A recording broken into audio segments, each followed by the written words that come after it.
Welcome in, ladies and gentlemen, to Heroes CCL. We are in week number 5, our day number 2, and we have got more Heroes of the Storm action for you all at home. Yesterday, we had 2 amazing best of 5s that went to, well, game number 5. So exciting matches yesterday, and I'm hoping that the matches today will go the distance as well. But before we get into those, let's introduce our friends here. We got Grubby and McIntyre joining us as always. And Grubby, how are you feeling? How were your matches earlier today? Very good. Getting into Junkrat, actually, as I see his priority in the CCL going up yesterday and last weekend. I'm getting more and more excited in the crazy Australian man that blows everything up. Also thinking about that blaze that we saw yesterday.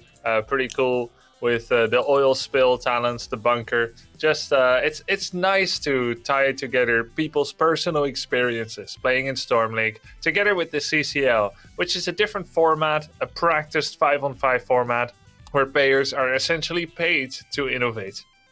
I like that innovation. And now, McIntyre, I know that you're supported by some PSD underwear today. And what's the flavor of the day for you, my friend? We're rocking the pink flamingos today. Ooh. Nice and pink. Got a pink band around the waist as well. Really comfortable. But otherwise, excited for today. It's going to be another hopefully banger series. The first match, especially here, one that I'm really looking forward to. So I can't wait for the games. The games are going to be outstanding today, but before we get into those games, we can get you an update on just the prize pool as well as to maybe some standings as well. But let's look at that prize pool as it has skyrocketed from week to week, day to day. 60% of that prize pool will go to the players. If you'd like a further breakdown of that, you can see on the bottom left of the screen that first place will take 35% of that. Now, to be clear and transparent with you all, 40% will come back towards HeroesHearth Wisdom to be able to, well, put out some of this amazing content that you're all seeing, to be able to have graphics like this and to be able to put on an amazing production. So thank you all at home for donating towards the prize pool. It is $11,081.91. And if you would like to check out the prize pool or even check out the custom Matcherino page, you can hit !prize pool in Twitch chat and it will get you a link over to that page. It's outstanding to see the support that we have every single week, Grubby, and I just always like to ask you about it. It's really, really cool to see how the Heroes of the Storm community has shown up to support Heroes CCL. Yeah, it really is. I mean, the players and the administration is really grateful to your ongoing support in the past weeks and hopefully in the coming up weeks as well. We have a lot of reports of different players that used to play in competitive HeroesCCL Esports as well, but had been on a break, that are wanting to get back into it as well. And your support must be instrumental in that having happened. Some rumors that maybe SMX, the legendary support player from Fnatic, wants to get into CCL if there is a Season 3. We don't know that yet, so stick around, support Season 2, and we'll see if that becomes a possibility. And he's not the only one. There's a lot of old gods or old titans, if you will, that are itching to maybe get back into Season 3 of CCL. So as Grubby said, and as I say, thank you all for supporting. Let's go ahead and check out those standings, though, and get you updated onto those, as you may have missed it at the end of the broadcast yesterday. We have a lot to shake up here today, McIntyre, because we'll talk about the schedule for the matches today, but literally the top 3 teams, those are the 3 teams we'll be seeing today, as well as actually the top 4 teams. Excuse me. They're all right there, McIntyre, and it's going to be a big shakeup today, I think. Yeah, this is who's the head honcho, right? After today, we'll see the number 1 and possibly number 2 teams kind of break away from the pack. They haven't really had the chance to play against each other, so these are the series that are really important when it comes to placement, right? Winning against the opposing number 1 teams. It's definitely something you want to do as we go into the playoffs of CCL. So really, really important today for the standings for all of these teams, expecting them to come out swinging as hard as they can. The best drafts that they have prepped. Really incredible games. We're also, if anyone's wondering what that breakdown is for Simplicity, Storm, and 30K in that top 3 spot, Simplicity and Storm Esports have an identical record, but since Simplicity did beat out Storm Esports in a previous week and play that will be Simplicity above Storm Esports, 30K has played less maps, but still has that 3-1 record, so that's why 30K is sitting in that number 3 slot. So if anyone's sitting there saying, like, well, how does that all break down? There you all go at home. We'd also like to go ahead and take a moment to be able to thank our new wonderful sponsor that has decided to join us here. We're proud to say that CCL is going to be sponsored by PSD Underwear. You can find the best skins for your IRL underwear game at PSD and get 20% off your order with our own special code WISDOM, WISDOM. Type !PSD in chat to get all the details and a link to their site. Also, as well, to celebrate this, we're going to be giving away 4 sets of underwear to 3 lucky winners to celebrate this new partnership. Type !giveaway in chat for a link to be entered. And as a reminder for all of you at home and across the world, this is not a region-locked giveaway. So if you're in Spain, if you're in Mexico, if you're in Brazil, if you're in Canada, or if you're here in the United States or wherever else, except for Mars, we don't ship to Mars, you can get yourself into this giveaway. It's really exciting, and McIntyre has been inundated with boxes from PSD. So every weekend he's going to be, wearing a different pair. Don't know if he's allowed to showcase it. We got to talk to Twitch about TOS on that one. But it's exciting, and thank you again to PSD for joining HeroesCCL and supporting this. Now, we've talked about a lot of things already, but let's talk about what's happening today here, Grubby. We have got 2 amazing best of 5s. That graphic always gets me. And Grubby, who's matching up today in the Nexus? Yeah, we've got 30K against Simplicity. Both are sporting a nifty 3-1 record. But 30K just lost their last match 0-3 after winning 3-0, 3-1, 3-0. So while they're by map score looking dominant, their last match just 2 weekends ago has not been as good, losing to Chili Mountain. Whereas Simplicity, they're 3-0, 2-3, 3-2, and then won their last match 3-1 against Oxygen. Their loss is a month ago already, and they're looking better and better, beating some really strong teams, including Storm, as well as Oxygen and Diamond Hands. So Simplicity has the worst score, but maybe they've beaten the better teams. It's going to be a really close match. I think we could go the distance there in the second match. Diamond Hands and Storm. Diamond didn't have the strongest start in the league, but they're playing better and better and just won 2 back-to-back matches going into this, so they've got momentum on their side. Storm, they're a juggernaut. They're sporting a 3-1 record. Again, it should be a fantastic match between these two. It is going to be a really, really fun weekend, and let's already just start getting into this. Let's look at the 30K roster here, McIntyre. What's your most exciting thing to see from this roster, or even just this team? You know, I think the thing about 30K is just their flexibility in the draft. They've lost their footing, I think, against Chili Mountain. I even want to say we referenced Chili Mountain being a kind of a kryptonite, right, of sorts for them. So against every other team, though, they've drafted so well and so comfortably. It's felt like most of their games were just won at that draft screen. So that's one thing I think about this team with the flexibility of Hasu, with Liam in the off lane, you know, being able to play different strategies, having flexible players that can play 10 plus characters in those slots is really important for 30K and their strategy when it goes to winning. And playing against a team like Simplicity, right, is going to be very valuable because of the kind of flexibility that this roster has, right? We have Cure, you know, that Zeratul pick that we always see banned against him. We have Hosty also sporting that Medivh, that power pick with the Zul'jin. He had a great game there. And then Lutano, characters like Tracer, characters like Genji. These are things you have to be careful of and watch out for and be ready in draft to pick against.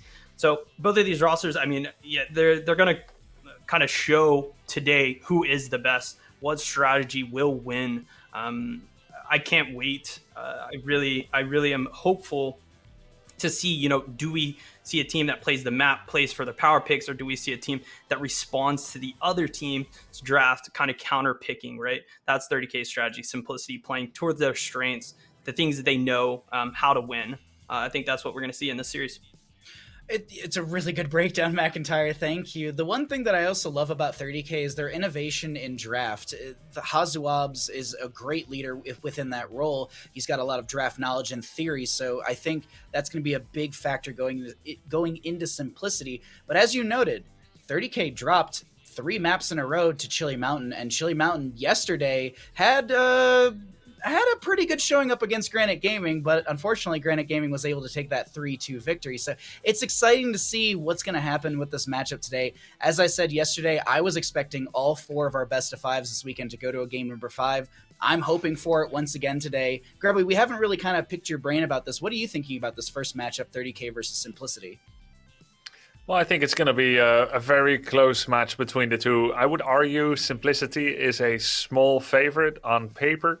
On momentum, on current power level, I'm thinking maybe a 55% upper dog, but that's what makes things exciting. It's very rare to have a pure 50-50 split in who is favored, and we often find that these things are wrong as well, as both teams have had 2 weeks to prepare. They're experienced players, and they will have been, besides taking a bit of a break in order to give the mind some creative rest, they'll also have been thinking about drafts and different possibilities, map vetoes, playstyles, and practicing their mechanics. So I think usually the longer the break, although we all miss the CCL when it's not being played, the more time players have to get ready for it. And this is an important match. Finishing high in the league secures you the right to play far fewer matches leading into the final stages of the playoff bracket. So it is valuable to go ahead of the pack here. Yeah, there's only a few more weeks of play between all these teams, and we'll see how things shake out in those upcoming weeks. Right now, we're getting into this 30K versus Simplicity matchup. We can find out where we're going to be heading into for map number 1. This will be the members of 30K winning the coin flip, opting for first pick priority and banning out Alterac Pass. The members of Simplicity will ban out Battlefield of Eternity, as they pretty much have done all season. Literally, Simplicity has not played a single Battlefield of Eternity map. Maybe there was one in Icebreaker, I can't recall, but Simplicity will be choosing to take us to the map of Cursed Hollow for game number 1. I'm excited to see this map to kick things off. It's a really large map. There's a lot of different playstyles. Macro can be huge, micro within the team fight, or even just around maybe a boss team fight or a boss throw pit, if you will, is a big factor as well. And I'm excited. We're going to go ahead and get on into map number 1 in day number 2 of our Heroes CCL. Thank you all so much for joining us, and this is going to be an explosive matchup in my opinion. As we're getting into this though, McIntyre, we've seen a lot of maps played by all these teams. What are you leaning into for these teams? Are we going to see like a Hazuabs, Sergeant Hammer? Is this going to be some sort of crazy hosty Medivh play? Obviously, no Zeratul for Cure. Yeah, so we probably will see the Zeratul ban. We may see the Medivh on a map like this, like the Lucio ban against Yasu down there. I think that they're just going to target ban strength characters from both sides, and then the flexibility is going to start to show through. Grubby was talking about the Junkrat pick actually being something that he was enjoying in Storm League, and something that we saw yesterday used really effectively. I would say Simplicity is a team that definitely likes Junkrat, and I would also argue, while we haven't seen Hasu played as much, it is a character that he likes as well. I'll be interested to see if we see Tychus first pick, though. We saw that a lot yesterday as well. Are these teams on the same sort of draft meta as the ones that we saw yesterday? We'll find out here. Maybe we won't. So I was actually gonna ask Grubby immediately what he was thinking about those first picks, but okay, actually the players are not even sure what's happening with this, so we'll figure this out in a little bit here. In that time, we can continue talking about Cursed Hollow a little bit here. And actually, you know what, Grubby, let's continue talking about this. You had some adventures before you joined us for the cast today in the Junkrat. Do you feel like this trap build is the way to go? Do you feel like it's the frag launcher build, or is it really based on the composition of the map that you're going up against? Yeah, I think map and composition are really key. He's actually got a really diverse kit that allows for at least 2 picks on every tier. I think the builds are good. The frag launcher spam is very nice on a heavy rotational map like Tomb of the Spider Queen, where you're constantly getting damage in using frag launchers to scout and poke. And also if you're against something like a Garrosh, who you need to poke down so that he can't step up and be a menace. Frag launcher can be nice. The concussive mine build is fantastic on point control maps like Dragonshire, Braxis Holdout, or even Warhead Junction, where you can continually reclaim vision with it. And then there's the trap build, and that's actually the one that we're seeing the most in the CCL, with combination of Stitches synergy or otherwise, by putting it in bushes that people tend to need to walk towards. The trap build offering that lockdown, minus 15 armor, chasing people, and just basically protecting. For instance, if a thrall or a melee assassin like Kerrigan is looking to blow up a Malfurion, he can just walk into that trap area and say, if you follow me here, that's going to be peeled. Junkrat don't even need to be near for that kind of stuff. So it's a very powerful tool in general to have that Junkrat. He clears waves very safely, so it's a very diverse character. I like it a lot in that diversity as well. So right now, just to get everyone updated, because I keep looking at the in-game draft chat just to keep everyone updated, or at least myself as well, we are going to be having a player who did DC. They have an internet connectivity issue, so we're going to be spending a little bit of time to wait for that player to potentially get back into the game, and then we'll be able to get into Cursed Hollow.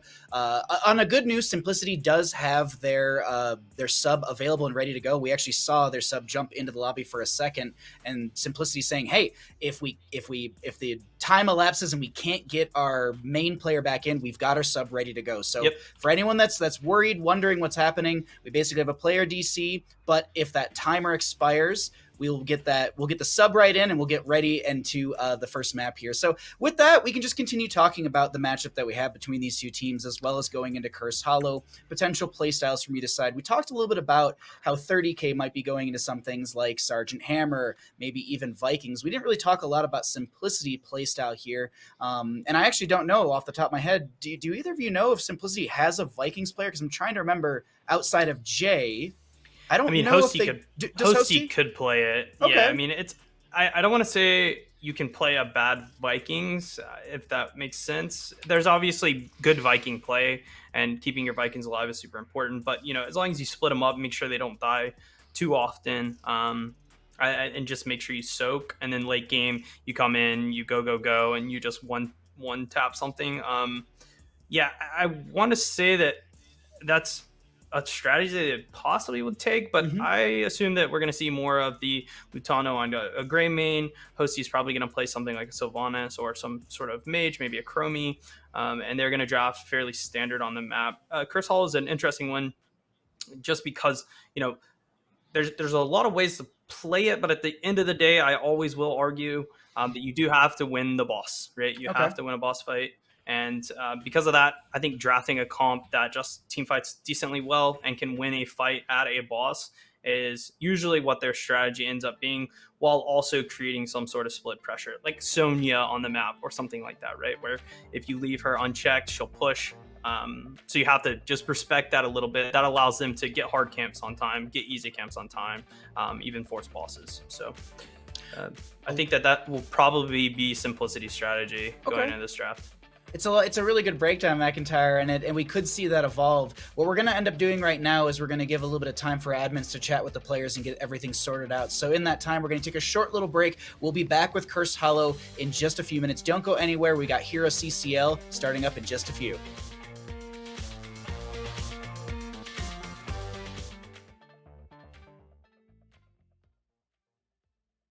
HeroesCCL. In the break, we had a feverish discussion about buffets, murkies, and a whole slew of other things. But welcome back in, everybody. We're getting ready for map number 1. We had a little bit of a pause before the draft even started due to a player having a DC.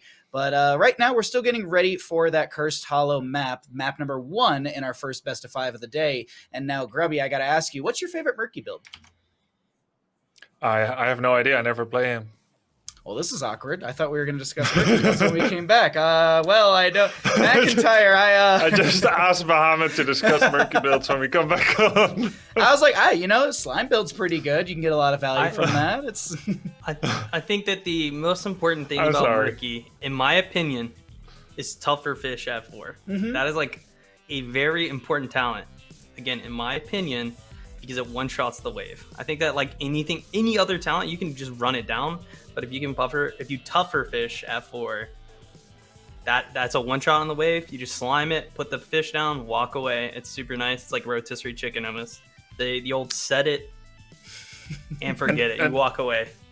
Mac, do you think you can play Murky without proxying the wave? Yeah, absolutely. Remember as well, if you throw a fish into a bush, they do not see it until they walk into it. So there's a way to pull minions if you get ahead of a wave into the bush.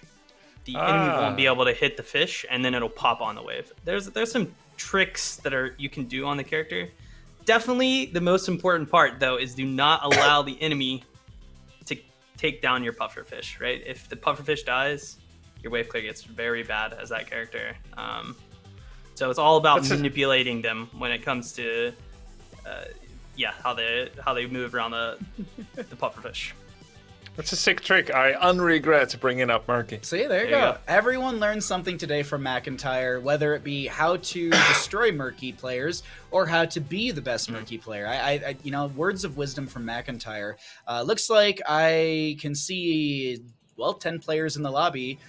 So I think we should be good to go soon. We're gonna wait for a couple readies out. Thank you all for being patient with us for the little bit of a hiccup we had at the start of the broadcast today, but we will get into map number 1 here in just a second. It will be Cursed Hollow, and I'm excited about this. It's exciting to see a Cursed Hollow map because it's not what you consider to be the tried and true start for a lot of our competitive games. A lot of weekends we start on Infernal Shrines, Battlefield of Eternity, sometimes Tomb of Spider Queen. So I like this Cursed Hollow start here, and looks like the countdown's happening, and we are on our way back into Cursed Hollow. I do want to, though, McIntyre, bring up an interesting factor, and I mentioned it earlier, but I feel like Simplicity has some sort of like issue with Battlefield of Eternity.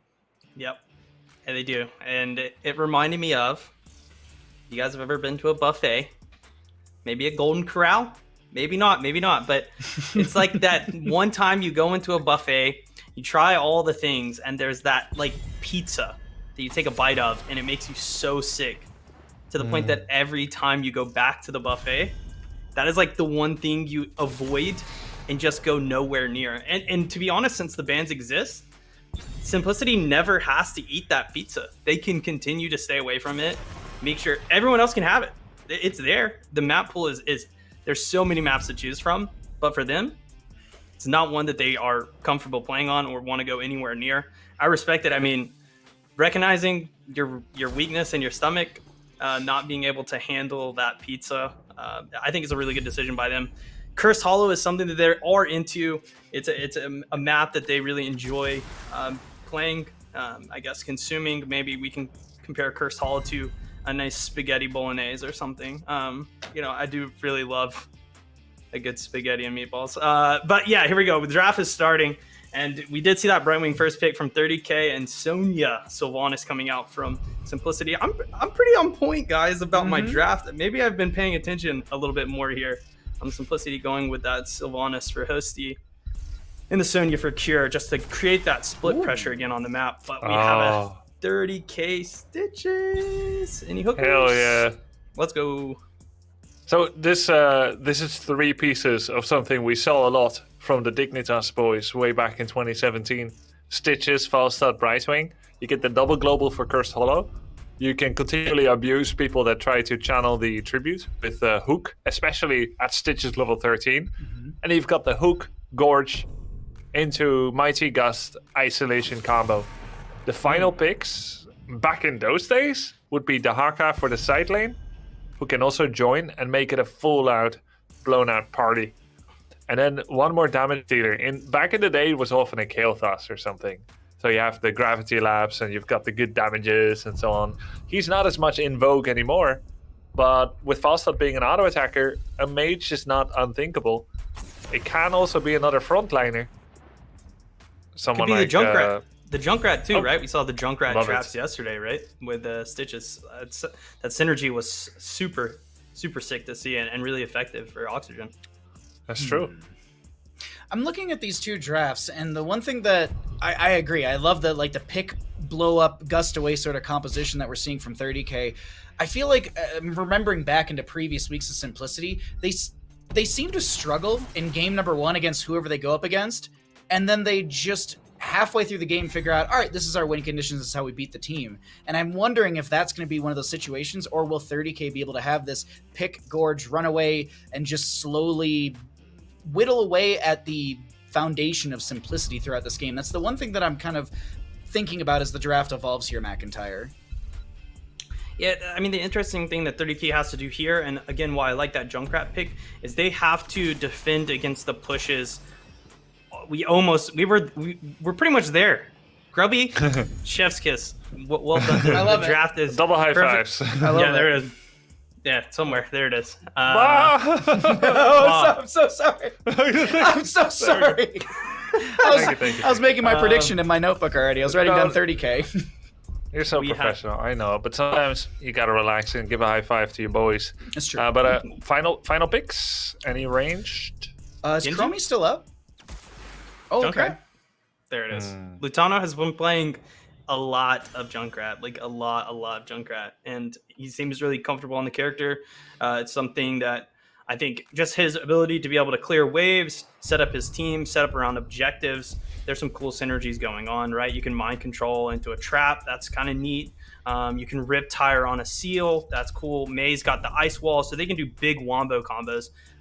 Masquerade's been playing the May. I feel like he's played 2 characters this season. Yep. May and main tank Lily. So it's kind of a weird draft strategy for Simplicity.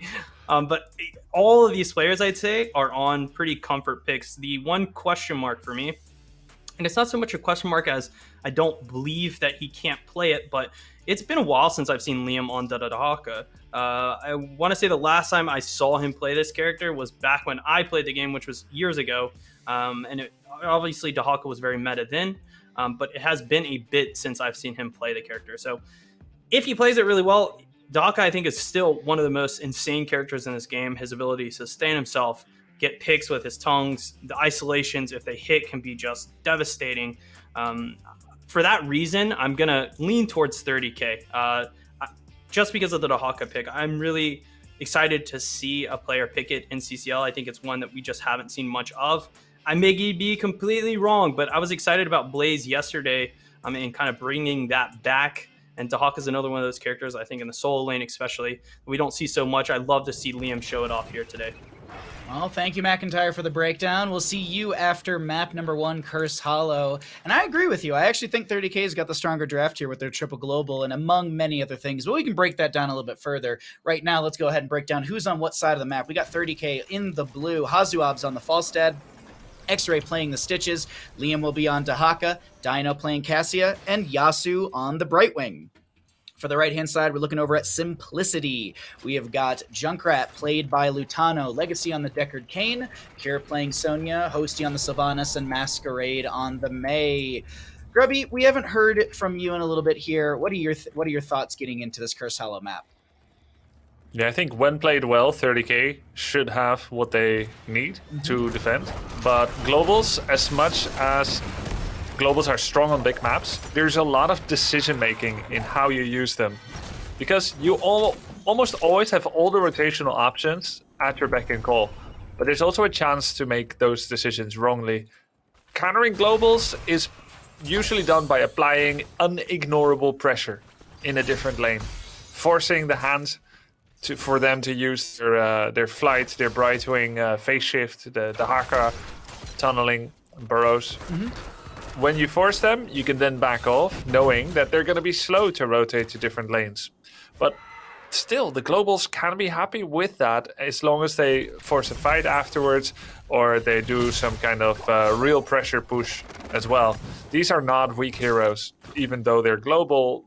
The balance of power is not completely sidled within that. So you can still push pretty hard. I think there's a lot of late game power in these globals. It's going to be down to Simplicity to get early game advantage. They want to push down towers with Sonya, with Sylvanas, and they need it to. They don't just want it. I would say they need it. Any even game, I think, is in favor of 30K. And that would be basically because of the split pressure from the globals constantly, where Dahaka, Brightwing, Falstad could be in one of the 3 lanes, applying pressure, and then the moment Sylvanas rotates up, Dahaka, Falstad, Brightwing, they just global away, if you will, and then they can jump into another lane and help siege into that. So it's very much like you can kind of cue the Benny Hill music at a point and really start those forced rotations from Simplicity. It's just going to boil down. Will we get to that point? Will Simplicity actually be turtled up and start to lose structures that way? Or will it be Simplicity bringing the fight to 30k, as we're seeing right here through this mid lane?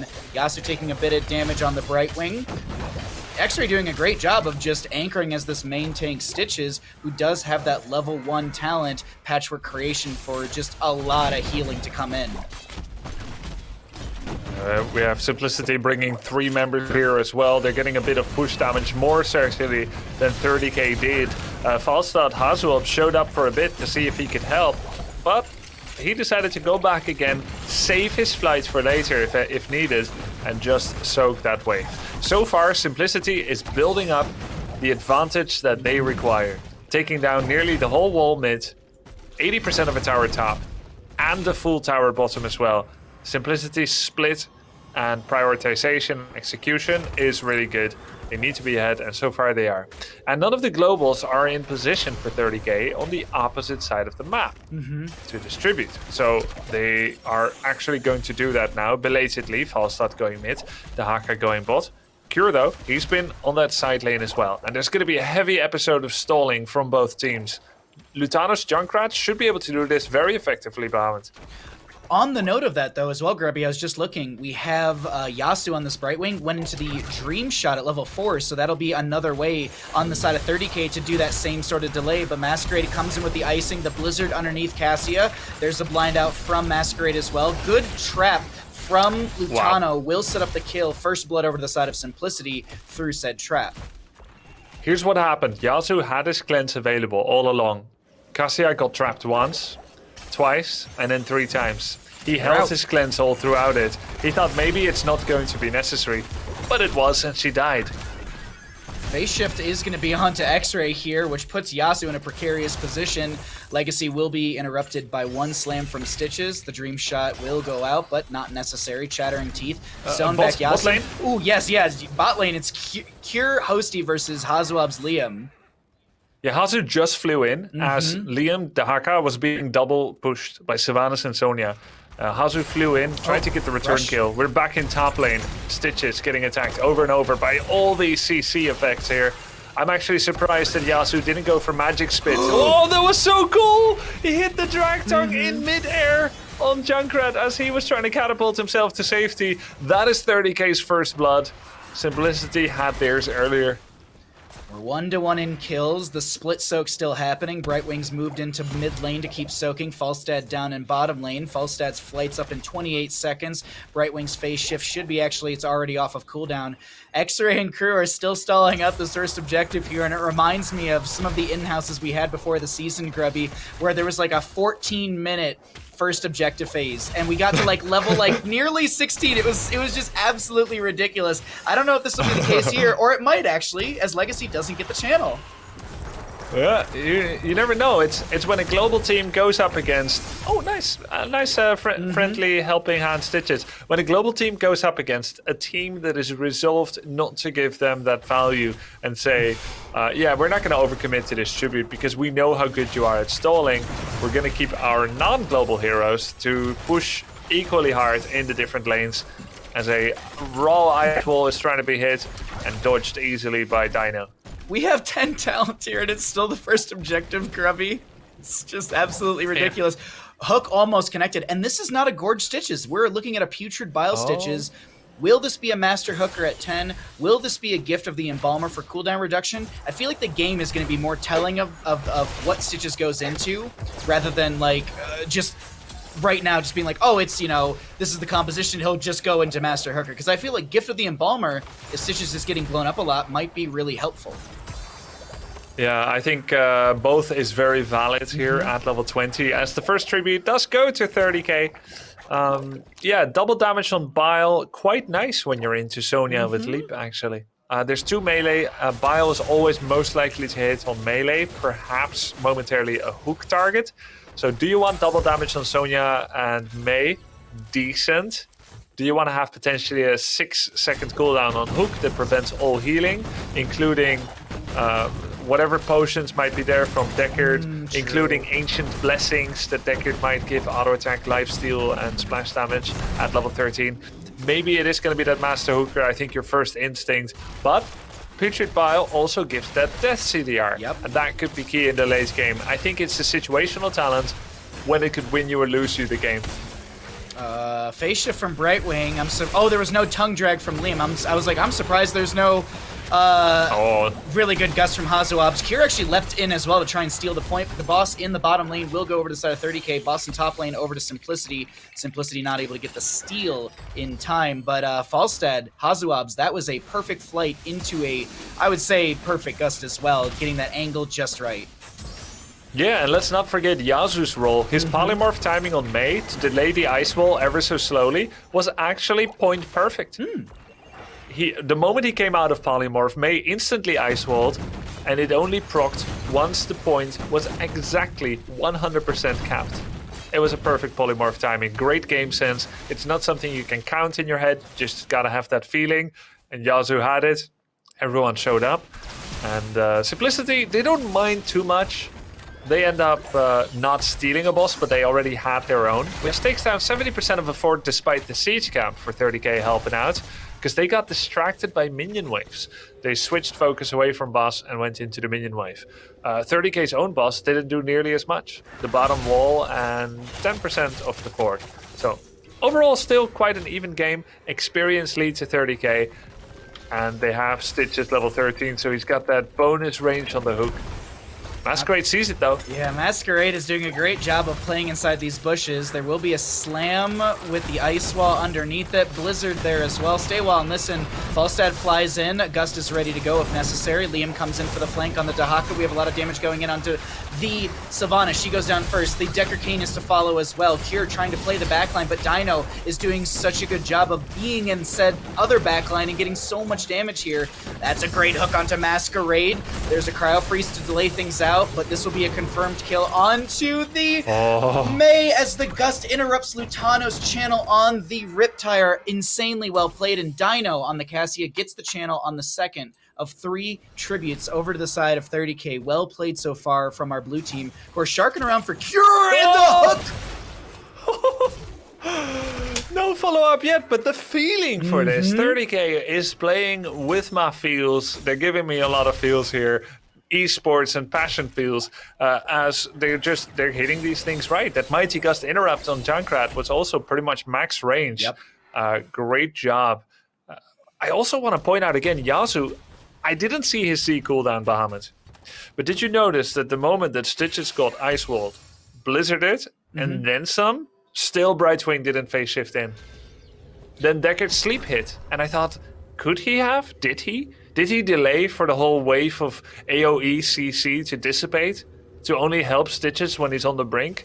40, 30, 20% life? And it sure as hell looked like he did exactly that, making sure he doesn't get caught up by a follow-up Blizzard, Leap, or Stay a While and Listen. And when he came back, the turnaround wipe was complete. Putrid Bile was turned on, Leap had been activated, and 30k turned it around wonderfully.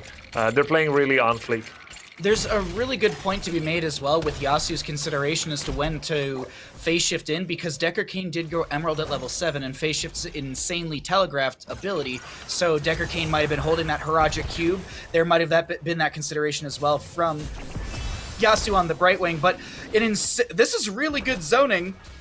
Junkrat's trying to poke at this with Yasu and Liam trying to body block some of the damage. Stitches, 50% of the channel. Decker Kane will have the interrupt with a Scroll of Sealing. Dino trying to force back Legacy and Lutano. We still have Sonya free pushing the top lane. Curse goes out. That's a hook onto Mei. Slam on the ground. That's the Lacerate value from level 16.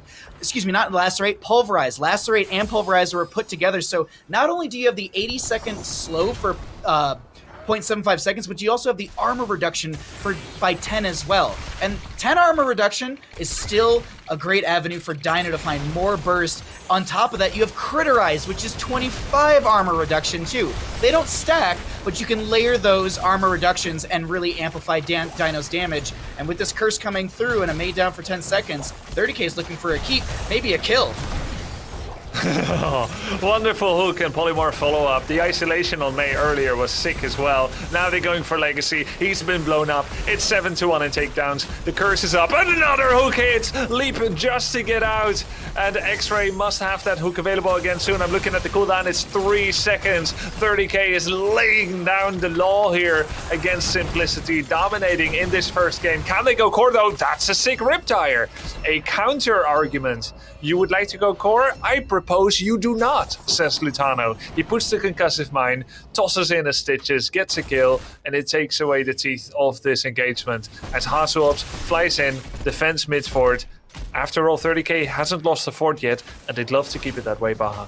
I love the way that 30k played that, recognizing that their win condition was gone without the Stitches. Stitches isn't the main source of core damage, but you still need something to anchor, still need something to control, and 30k will back off as the rest of the Simplicity members have respawned. We got Legacy and Hosty rotating in on those two heroes, but look at this. No Stitches for 12, but Liam and crew are considering to invade. No Gust for 13 seconds. Is this a possibility? No. 30k respects it and decides to just give boss over through bottom lane, grabbing themselves the Siege Giants for the top, and a little bit of wave clear through the mid. I like this safe play from 30k. The aggression could be there, but then, Grubby, you could be staggering out of death if 30k tried to play into Simplicity there. Yeah, exactly. And with Mighty Gust knocking a whole team into a wall, you always have to imagine that Falstad might knock you into a wall. And that's going to be even more problematic at level 20. But they don't want to put themselves in a position where that can happen, and then people walk over you with Putrid Bile and Ball Lightning. So Simplicity is denying bosses to make sure that 2 keeps is what they can keep. This boss will kill top fort, guaranteed. And after that, what's next? Do you go keep with it? Do you defend what you know must now be rising amounts of split map pressure that 30k is applying mid and bottom lane? It's a difficult spot. At some point, Simplicity is going to have to do the proverbial run at them. Those are... Those are honestly the scariest decisions to make in Heroes of Storm, in my opinion. Like, it's when you have to be like, all right, they're a literal pick composition. They're playing off this hook. At some point, we're gonna have to push our faces into theirs. It's just, when do you find that go time? When's the go call? That's really, really hard to decipher in some of these situations. Maybe we can jump into comms at a point, but right now it seems like there's just a lot of lane management, map control, and looking for 20 talent tiers through both sides. And that's what Simplicity wants here. They know that there's no immediate pressure. By taking both bosses, they've denied themselves from being, from having the game ended on them. Yep. They're farming level 20. Tributes are not yet a threat, so they just want to lay low and bunker up for a bit. And 30k doesn't want that, so they're starting to lay some pressure into the mid keep. I like this sidewall prioritization, so that way X-Ray has a hook ability, and this is also going to be a master hooker at level 20, so if X-Ray lands a hook onto an enemy member, that hook is roughly 6 seconds, but we talked about this yesterday, Grubby. There's still travel time from the cast and everything, so you're talking maybe like 4.5 seconds in reality from when that hook connects and everything, so it's exciting. It's exciting to see as another tribute spawns in the bottom left. But without 20 talent tiers, Simplicity can't step out beyond their keep front gate. Yeah, they can't. They won't. Tribute is in a bad spot. Bottom boss, 2 minutes and 20 seconds. Left side siege camp, 40 seconds. There's a hook on a minion. That minion, they don't follow up. They don't kill the minion. You don't need it. You got 20. You have level 20. Why soak ever again, Grubby? Right? You hit 20, there's no point in soaking, lanes don't matter, you just win the game at 20. Right? Yeah. I feel like that's how Soaker. Yeah, I feel like that's how my games should go, but they never are. Yeah, I feel like too many games didn't go that way. Exactly. Like, fairly standard heroics on the 20s on the side for Simplicity as well. This is a short call. Do you want to get into comms for this? Yeah, let's go. 30k. In we go. Slow, okay. Yeah, engaging, I think. I'm Zing now. I'm fine. now. Yeah, I will have a massive gust here if they walk up. Yes, Yeah, yes. go. Yeah, massive, my ISO. It's big. It's big. Yeah, all that. Look, Hosty. Help here, help here. Help on Masca. Here, here. Help here, help here. I hook. Can also. Kill this guy, kill this guy, we end. Kill this guy, we end. I kept walk up. I hook. Just end. Yeah. We win. Nice. Sick wind tunnel. Yeah, that was insane. Good bait. Yeah. I told you. Grubby, we got into those comms at the exact right time, and I love hearing X-ray shot call always. It'll never get old for me. But I love the communication from everyone as well about who to look for, and Hazuab's had the the friendly hook onto Yasu. But I think Hazuab's was probably the MVP of that team fight right there. That gust was the biggest factor in all of it. Gust into wall, all 5 members of Simplicity simply, well, stuck into a wall, Grubby. Yeah, and all you got to do to prevent that is to not stand anywhere near a wall, like within half a screen. And that's just not possible on Cursed Hollow. Maybe only mid lane, you're kind of safe against that. But I love just the trap closing. If they step up, I've got a massive gust coming. Mm-hmm. And I think what I liked most about those comps was, hey. Yeah, I heard that as well. I was just like, how long do I stay in these comms for? And then I hear that and I was like, I've stayed in just long enough. McIntyre, let's get your thoughts on that last game, maybe even the comms we heard towards the end. Yeah, massive wind tunnel for sure. That was, it's been a while since I've seen one as big as that one was, especially following up with the isolation talent at level 20, Contagion for the Dahaka, right? The two together was so disgusting. But to get to that point in the game, there was so many things that happened. For one, it felt like, in the very beginning of the game, Simplicity's comp almost reminded me of like Uther Party, if you guys have ever played the custom game on Warcraft 3, where the floor is lava almost. There's a slow, there's a seal, there's a trap, there's a mine, all these things you're trying to dodge. It's almost like frustrating to play against, right? And it definitely was. You saw in 30K the frustration that they were having.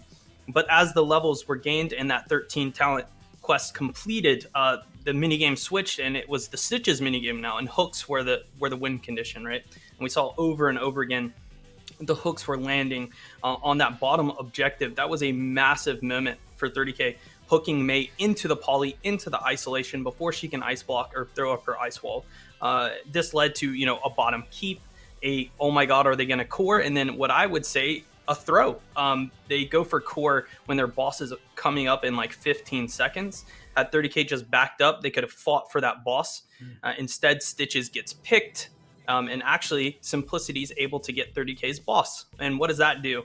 That actually gets them to level 20 because the win condition for 30K was off the map. They had just gotten a curse, so they were back to 0. And they would have had to channel 3 more curses before they had that pressure again on the map.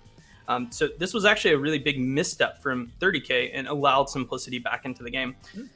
Unfortunately, Hasuabs, put a dagger into that one with that massive gust there at the end to win that team fight. But, in my opinion, I think it was a really well-played game from both teams, finding kind of lanes of possible ways to win the game. I think it's so funny how impossible it is to kill Stitches when he has a Brightwing. That mid lane gank from Simplicity, I think they threw like Sleep at him, they threw Junkrat, Rip Tire, and he was just like standing there full health. Like, I don't know if you guys are hitting me or not, but it is doing absolutely nothing.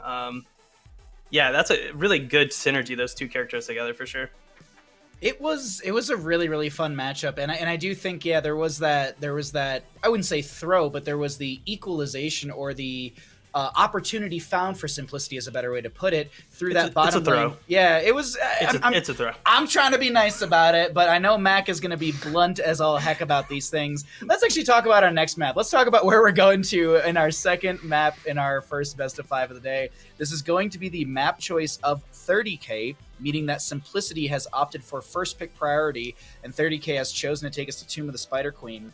Grubby, in the past, this is where we've seen Simplicity pull out the Hosty Zul Jin. Do you think this is a concern for 30K at all? It might be, especially if 30k, I don't think they are going to fall into the trap of like drafting one formula that wins over and over. Like, this is a good Stitches map, but if you do, you could run into that Suljin. His hook doesn't really become lethal until level 13 usually, and you would take a lot of damage from a Suljin continually in the lane rotation. So we might see it. I think it is on Hosty's mind. I'm not sure if it's on their drafter's mind. But you're gonna have to wait and see how the draft evolves with higher priority picks coming out first. I just have like a little funny thing that actually happened on Friday night. I was casting an ARAM tournament, and Legacy and Hosty were in it, but they were on different teams.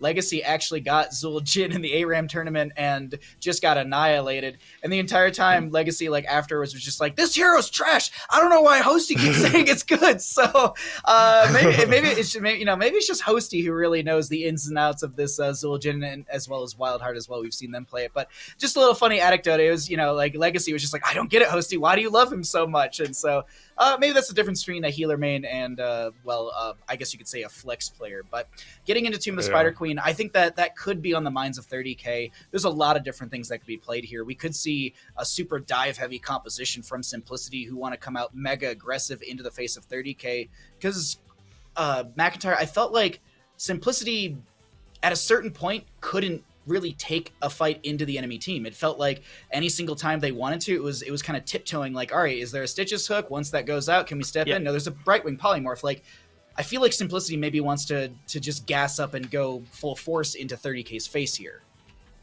Yeah, I methe last game's draft was a little weird because they didn't really have a way to take down the Stitches, right? Like, again, in that middle lane, we saw they caught him out of position. He was in a terrible position in the lane. There was all four of them there.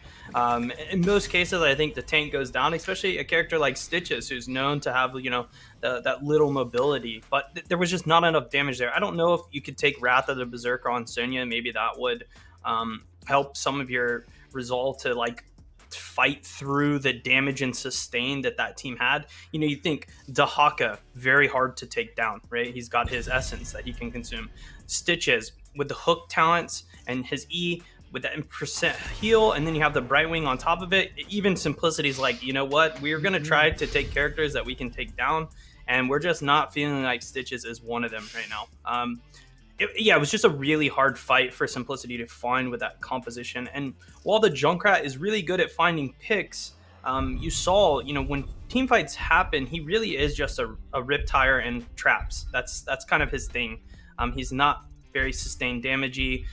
You can't get damage on targets that he wants to.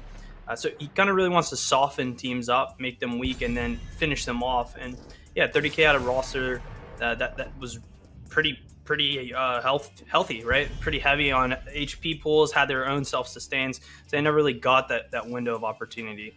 Spider Queen, though, completely different map. Honestly, I would argue this is a map where one of the maps where you don't have to fight. There are no big objectives. You can poke at the turn-ins, count your gems up and push lanes until you get an opportunity on the map to get a turn-in and push with your spiders. We see sometimes low kill games on Spider Queen and high kill games. Grubby? Sorry, I heard you say so. Yeah, I heard you. Lucio's up. He is. Yes, Grubby's favorite. It was funny because Grubby, that was your favorite character because you hated him, and now I love him. Yes, and so does Simplicity. First picking the Lucio. Will it be a Tychus follow up though? That's my question here. I feel like I think Chromie was a smart ban because both teams love it, and vision is key on this map. Dismounting people, vision, checking the turn in and interrupting it. That puts Junkrat quite high as well. I'm so surprised to see Vala coming out. I don't actually think she's a first pick kind of hero.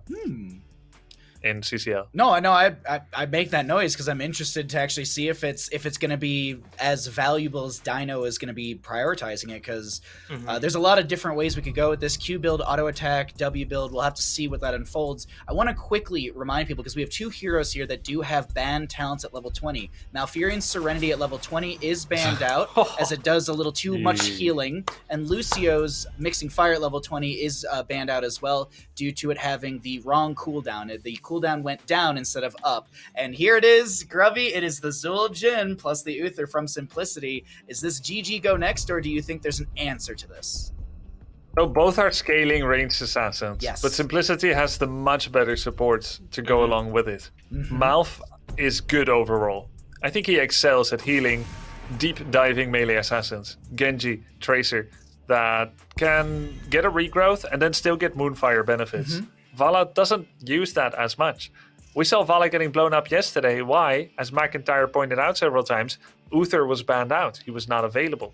There was also no Lucio high five. Simplicity now has both. They're saying, we see your Vala scaling and we raise you a Lucio Uther Zul'jin scaling. Whatever else Simplicity gets at the end, it's going to be icing on the cake. Presumably, you could go with a tank or a mage. You can have Uther solo frontline tank. And with Masquerade locking it in, it is likely. You can go for another range and then have a really solid solo laner. Can be Rexxar, can be Chen, can be Yrel. Who? Cho'Gall. I actually. Oh, I thought you said Murgle. No, I don't hate Cho'Gall here, but I agree. This is a tough. What do you even pick, right, Grubby? What do you pick? I mean, I think Rexxar would be decent. Yep. You can get some pretty nice flanks on Malf and Vala. You clear fast with Bird of Prey and then you flank. Very strong on Tomb. I wouldn't like Deathwing too much. I think Yrel would be strong. Very strong against what 30k has. The Peel. Yeah, the Hammer build too would be really good to keep the Zul'jin alive. Hogger kind of doing the same thing, I guess, knocking people back. I love it. Hortepult engage, Maiev engage. You now have this rather slow and lumbering Uther, who's great defensively, but has trouble engaging, even despite Lucio's movement speed. And you have 2 additional ways to engage. Hortepult, bangity bang. You could do Shockwave, or you could do Umbral Bind Maiev. I love Simplicity's comp. I think Vala first pick is weak. I think it's burstable. I think Simplicity is going to dominate with this draft. Last pick from 30k will be the Blaze. Ooh, this is a bit of a toss-up That is for a good me. pick. I need a couple minutes here. McIntyre, what's your breakdown? Who do you think's got the stronger draft? It's really hard. Yeah. The Vala pick just got like completely countered. They fell essentially into Simplicity's lap. Like it was like, oh yeah, we should play Zul'jin now. They just committed to an auto attack character. And we can take the Uther away from them and ban out the Stukov, right? That biotic armor at level 4 could keep Vala alive when the Zul'jin's just auto attacking her, and without it, it forced 30k to draft standard. And I would argue that against a comp like this, on a map like Tomb of the Spider Queen, it's very hard to play standard against them because of the kind of layered engages that they have, right? The Maiev by herself can do a lot of damage, right? And Uther can protect her. But while that's happening, Zul'jin is going to be auto-attacking. He's going to be trying to stack as much as possible. Lucio is going to be running around the map looking for ganks. There's just a lot of pressure coming out from the side of Simplicity's draft that I really like. So for that reason, I think I'm going to give them the win. I think 30k could technically win this one if they can get ahead early and maintain that lead, right? Force gyms away from the side of Simplicity, but I'm going to give this one to Simplicity. Alrighty, McIntyre, thank you as always for your wisdom, and we'll see you after Tomb of the Spider Queen. On the left-hand side, we're looking at 30k. We got Liam on the Blaze, Hazuabs on the Junkrat, X-Ray playing the Mei, Yasu on the Malfurion, and Dino on the Vala. For the side of Simplicity in the red, who are trying to, well, put one up on the board here in this best of 5 series. Legacy on the Lucio, Kira on the Maiev, Hosty on the Zul'jin, Lutano on the Hogger, and Masquerade on the Uther. I'm going to go ahead and I'm just going to, you know what, Grubby? I'm going to go with the 30k win. I'm going to go a little crazy. I am going to, you know what? You just said it. I said it. I dared to say it. I dared to say it. Though, Grubby, I want to get your... I was thinking it. Yeah? I was thinking it, but then I thought, nah, but you went ahead and said it. I want to get your thoughts on this, though. Who do you think's maybe just stronger overall on this map, or maybe who wins the later half of the game? There's a lot of factors to consider in this one. I think Vala's W spam is not going to be very effective against double support, against a fairly chunky front line, and something that can hard engage. I think with Lucio, you've got insane control. You can do illegal things like what we just saw there. And I don't think a Mei CC that always has a bit of a delay and one route is going to stop that at all. Blaze is the hidden secret formula here. Bunker, oil spill, and his stuns can be key. But can you kill them back quickly enough after you do a stun, after you foil and engage? And by the way, what Lucio just did to Mei, he can do that all day, every day. Exactly. Right? Interrupting her icing. Like I said, everything Mei does is amazing. She slows, but everything is interruptible or get outofable. So even the Blizzard is not going to guarantee a stun when you've got like a million cleanses on your team between Uther and Lucio. I think Simplicity should look to dominate this game, just like 30k did game 1. Alrighty, we'll see if things unfold in that manner. Hosty working their way through those those baseline stacks.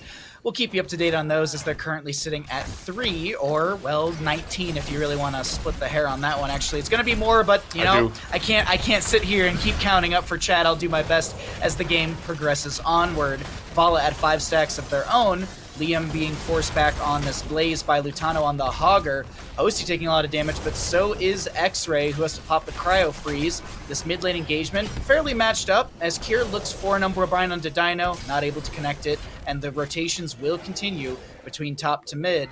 Uther going to be going for that Holy Shock at level 4 with that little zap right there in mid lane.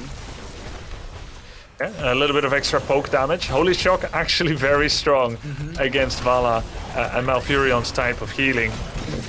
I also want to point out the support choice for 30k is firmly rooted, no pun intended, in Vala's mana pool issues. Multi-shot spam can scale your multi-shot damage well into the late game. But anyone that's played her knows that she's very mana hungry. Oh my god. Hot Pursuit was moved from level 1 to 7 and no longer gives mana sustain like it used to, and that's very tangible. So Malf is your aggressive choice. But I don't think that 30k thought there might be a Zul'jin. Stukov's physical armor might be useful. Had they known that this would happen, they would have loved to have Stukov instead, I think. But still, that's some nice moves by Dino. They do not believe in my analysis or post-mortem. They are very firmly rooted in the present, no pun intended, and they are going to be getting a kill there, getting a few gems in, and they're going to be rotating to heart's content. This is, what I loved is what Hazuabs did during that engagement to get the pick onto Lucio, which was, there's the root that comes out from Yasu, but then you have the Chattering Teeth Steel Trap that slowly but surely work their way towards the Lucio. And I'm sure Legacy, who was just taking a bit of a nap on that Lucio, was sitting there saying, please no, please no, please no, just don't get, and then of course, that's the blow. So maybe we'll see these Chattering Teeth be kind of a little bit of a counterplay. I wouldn't say a full counter as Yasu gets blown up from the Umbra Bind, second kill over the side of Simplicity, but Legacy pushing off, trying to back off from this top lane engagement as X-Ray takes a ton of damage. Hosty gets bopped into the front wall by the concussion mine, but there's not enough damage into this double support composition to find the kill. It's pretty close on Hosty there, but like you said, it's tough to confirm that kill. Cure. Let's see. How is the stacking going on Zul'jin? He's got 9 stacks at level 8. Not feeding too much into it is 30k, but it's not all about those stacks as well. If you don't step up, then you also can't get any kills. 24 multi-shot stacks, about 4 per minute. It's decent. It's not too bad. I was doing the quick math. It's somewhere in the 300 plus range right now on that damage without Arsenal, just with the level 1 and the baseline scaling itself. But the Web Weavers will come through on the side of Simplicity first, and let's see if they're able to find a kill into X-Ray before that even spawns. I thought there was going to be one, but no. X-Ray is able to live for now, and the Web Weavers get into top, middle, and bottom. Blaze and bot to defend. We have Junkrat in top, Dino and crew through mid lane to try and push things back, but there's a small gap. There's a small experience gap that's starting to form in favor of Simplicity. Will they be able to hold this? Will 10 Talontier be able to explode that further? That's one of the questions that I'm excited to see as this map does progress.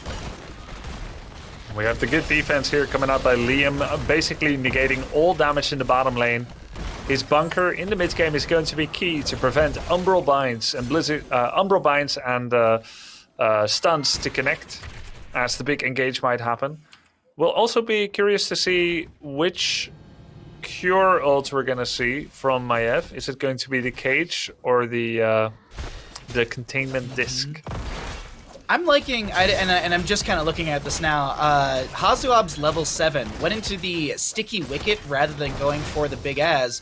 So enemy heroes who are caught by Steel Trap are silenced for 2 seconds, which that's a nice factor as well. There's no There's no cleansing from Uther. There's, well, I mean, onto himself sort of deal. So it's just one of those things where I'm just like, okay, Yeah, yeah. I kind of like it for just the ability to possibly shut things down. Also, if Zul'jin goes Tastingo like he did, Zul'jin can't press Tastingo, so you can maybe confirm that kill, but that's a huge engagement through mid.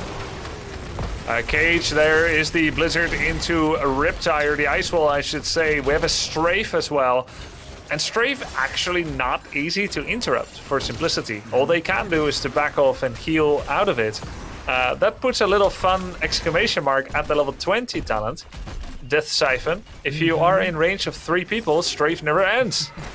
If you can't interrupt it with Hammer of Justice because you don't have the movement speed to catch up, hey, that can be quite strong. And perhaps in that way, Vala can still scale well into the late game, which is not entirely reliant on her proximity to opponents, as Strafe has a pretty good range. We have a turn-in for 30k. 45 stacks on the Vala as well, 13 onto the Zul'jin, 2 more stacks for the Zul'jin, he'll have the 1.1 range increase. Also 13 stacks on the Arcanite Axes at level 7, 9 stacks on the Journeyman's Cooking, and 53 in Rising on the Silver Touch from the Uther. Also to note, Lucio has not finished out Subwoofer at level 4, but push potential coming in through mid, bot, and top in favor of 30k as the Strafe comes out through mid lane and Hazuabs jumps in here as well to try and find Fort Front Gate. You know, I feel like Dino is playing Vala very dynamically, very fast. He's dodging a lot of things, he's dealing damage, and he's living on the edge, living on the front line with very little punitive action happening against him. There is, of course, a Shockwave, which kind of missed. There's an Umbral Bind on Vala, but the root is protecting. I'm starting to see more hope for 30k than I dare to give them credit. I thought Simplicity had the much better draft, but I can learn as I see how 30k is controlling the Mayhev, is controlling the Hogger. And of course that was a missed Shockwave, but wait, it's really good play by both teams. If I'm not mistaken, Grubby, I think the Shockwave was literally cleansed like Pixel Perfect from Yasuo. Really? I actually, yeah, because the cooldown of Nature's Cure was like around 40 right when because I saw like a little like tick above Hazu's name. So I think there was like, it just was perfectly done by Yasuo reading the Hogger Shockwave. Because as you've noted in previous weeks, Grubby, all of Hogger's abilities are very, very telegraphed because they have a wind-up. So the Shockwave, he jumps up in the air, it's very much there. So Yasuo would just the awareness during these team fights and these engagements to just have that ready to go is really cool, as turn-in availability exists on both sides, and it's looking kind of equal on the map between both teams. 13 talent tier advantage to Simplicity, but that's only by a couple hundred experience. Yeah, that's true. Very even structurally and in terms of the team fight. And this is where the quest talents come in. Who is scaling better? We've got Hager and Zul'jin scaling, but there's the Vala.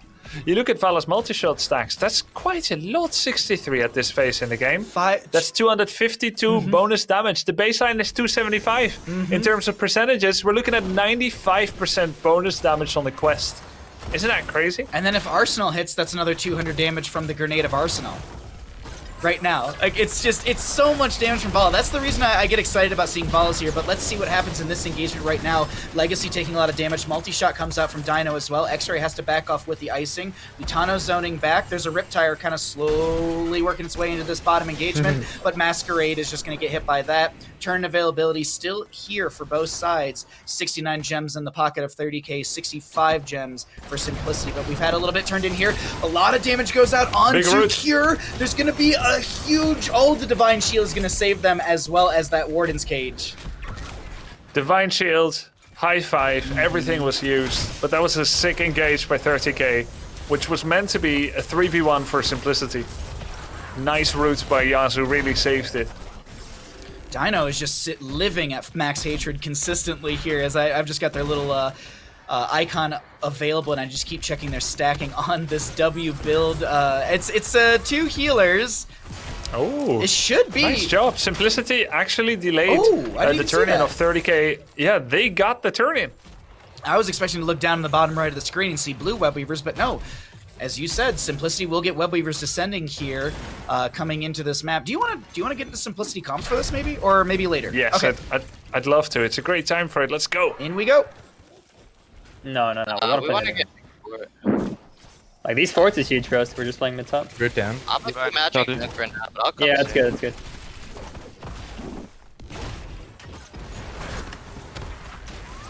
Might get top. Pretty low. I'm coming. We should, yeah. The Blaze is gonna rotate surely, so. Just finish it. Force it. Yeah, take it. Nice. Do we go bot? Yeah, I think a 5-man bottom is good. We don't have a wave, but Like, we can still, take the wall and yeah. shit. Yeah. Easies will be up too. They could look to pay top out of it. He might look for a charge. Just gonna tank. The name on charge. I'm going hards. You want to Yeah. give pay or? Yeah, maybe just give pay double camp. Yeah. Start like bottom. Yeah. I'll come help you bot in a sec. I don't know what they're scaling for.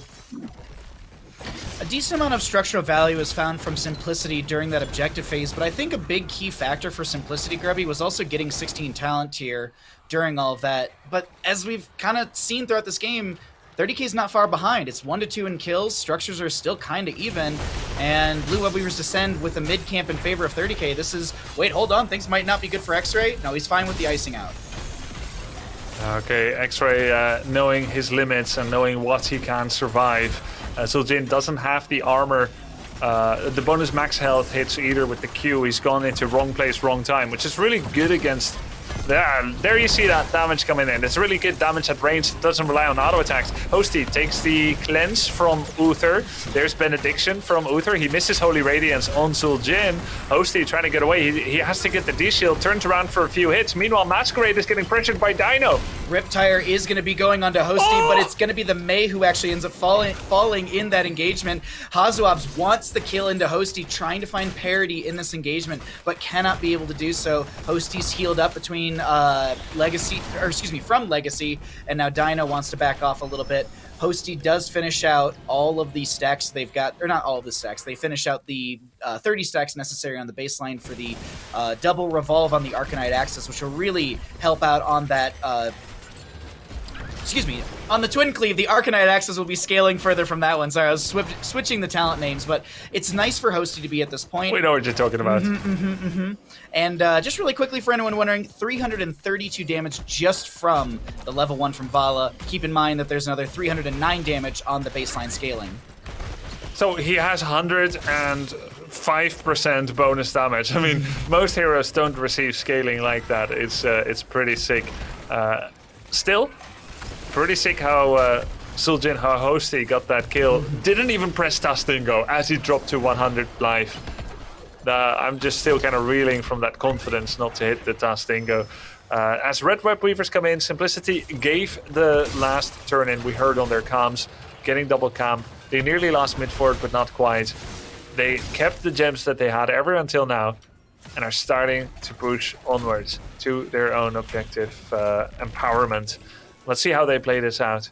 Maev's really far forward in top lane, but there's a big team fight that I think is going to be popping off in bottom lane. X-Ray is going to be scouting out in the bush.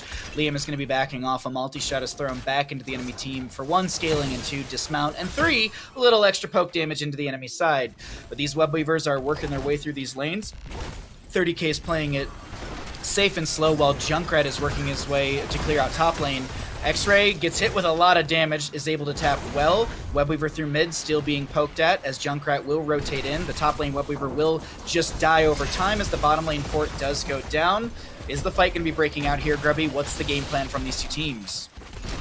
Feels a bit desperate to try and hit a raw ice wall there, trying to get something happen. I think it's telling how difficult it is to engage into this composition. Not just the defensive feel from Uther and Lucio, but also the aggression that Mei can unleash back onto you, as well as Hager. Simplicity is basically saving their heroics all the time until absolutely necessary. And 30k, they throw out a Riptire here, an ice wall there, a strafe. Nice cleanse there, high five from Legacy. Does mean Hogger doesn't have it for a while, something you could try to counterplay, but he plays it safe. He uses the Hawk Wild to get away. 58 gems sit in the pocket for Simplicity, and they're going to get those turned in right now. So, 7 more gems are necessary through waves, which is going to be 3 rotations. A lot of gems sit over on the side of 30k, 107 and rising for our blue team. And they know that the enemy just turned in as they saw that right side number skyrocket. Here's a big fight that will break out. Stun comes out onto the Mei immediately. She cryo freezes. There's a Jay's Blaze Jet propulsion in. Riptire comes out on top of the enemy team. This is also going to be 20 talent tier advantage to the side of Simplicity. The bunker from Blaze, is that going to be the nail in the coffin for Liam here? He's trying to get out with the armor. The team fight is turning around. The Tranquility's coming out. A very low Hogger is going to no control. Finds the kill into Blaze. Hogger goes down. Legacy is going to find the kill, I believe, into this May. It's a 2-for-1 in favor for Simplicity, and 30K did their best to defend without 20 talent tier, but losing 2, not a single gem turned in. And Grubby, that was roughly 51 gems dropped from the last time I looked. They had 107, they're at 56. No, really? I'm dead serious. They had 107 before that engagement. At least they still have enough to turn in, but that is a sick loss. It's because both frontliners died. Do love the turn though. Blaze dropping in the bunker, coming out, going in again, Shockwave missed, and then the turnaround. He got a big jet propulsion in, getting something 40 or so armor for hitting 4 heroes with his stun. And then having jet propulsion again soon afterward. That's how it works. And then there was the Tranquility. I really thought 30K could turn it around in that fight. They had that whole Ice Wall and Blizzard follow-up thing as well. But Simplicity came out ahead in that. Very well managed. They dropped so low at one point. They got the 2-for-1. The turn-in and the boss. We have the church bells basically sounding the potential end here for 30K, as this is a monstrous push coming in. Can Simplicity end with this is the question. 20 talent exists for the side of 30K. Junkrat has the extra oomph for the cooldown reduction. May actually went into the flash freeze, so this is the quickest way to say it. It's like Joanna's indestructible. It will trigger automatically if you're about to take lethal damage. Bala went into that infinite strafe, as you noted. Hazuabs gets 3 heroes hit by that Riptire, so another Riptire is ready to go if Hazuabs wants to rip it. And you can hear it, it's already coming out. Riptire to maybe force back the enemy team. Going to be looking for 3 more heroes. Another reset onto Riptire. I keep mentioning that because that's big. You can keep forcing back the enemy team, or even finding sustained burst damage into them, which is going to be Kier dropping kind of low. But as we have been noting throughout this game, Grubby, it's double support, and that double support heals things up really quickly. Actually, Kier's health is sitting awkwardly low. Yeah. It feels like go time for 30K. Can they just go? There's a multi-shot. He's thinking about it. He wants to hit that strafe button. His finger is caressing the R button as he puppy eyes looks at his teammates. Can I? Can I? But the call is made not to do so. Cure is low and will live to fight another day with full life after being healed up. And 30K will feel like they just let a big fish go. However, they do have the turn-in available still. They're only down a single keep. If they can turn this on into full aggression, they have yet to play a part in this game, despite being down in structures. Cure goes in, Umbral Bind. It is counterplayed, not triggered. Actually, a bit of a nervous cryo freeze from X-Ray that I don't think was necessary. We also saw the split from Yasuo. I was watching Lutano split Yasuo so hard on that Malfurion, and I thought, does Hogger find the 1v1 kill? It isn't going to be found, but now, once again, Simplicity with a wave coming in through mid, looking to open things up. Umbral Bind onto X-Ray. Okay, it's not going to be enough damage to force the flash freeze just yet. Dino going for the multi-shot, trying to keep this multi-shot of just infinitely going, but it will expire as a, excuse me, not multi-shot, strafe. I keep mixing the two up. A multi-shot was thrown back into the enemy team, but this mid lane keep should fall with Liam trying to clear things out in bottom. Yeah, Simplicity finishes what they started. Getting that keep is something they felt was their divine right. And they're now starting to work on the next. Such confidence to go in a 5v5 with Storm tier talents each and to turn on the aggression. Even though you've got all to lose. If you lose the fight, you could lose your advantage. They're already ahead on the map. There's no catapult pressure really to distract, but they're going hard. There is the Umbral Bind on May. Riptire comes out, gets the reset. There's going to be Tranquility, as you mentioned. Another Riptire coming out. Divine Shield. We do have a Ice Wall as well, not connecting onto anyone. Riptire does expire, I believe, or it was killed off. They killed it. Yeah, they did. They killed it. You know, they actually auto-attacked the Riptire. Infinite strafe. This is good. This is very, very good for Dino if he can, one, keep this going, but it's going to be interrupted by the Hogger with the Hortipult. The no control will come out from Hogger, bouncing around from player to player, trying to find a little bit of damage to get the kill on Deval. That will be done. Lutano's still alive. X-Ray very low. X-Ray, do you have the flash trees? It is up and available if it's triggered. And Yasu, excuse me, Hazuab's backing off and poking at this Maiev. There's going to be a cleanse midair, but nothing to find a kill into Cure. Once again, Simplicity comes out on top in the engagement on Tomb of the Spider Queen. That was Vala's first death. He's sitting on 125,000 hero damage, which is something like 80% more than anyone else in this game, including Zul'jin.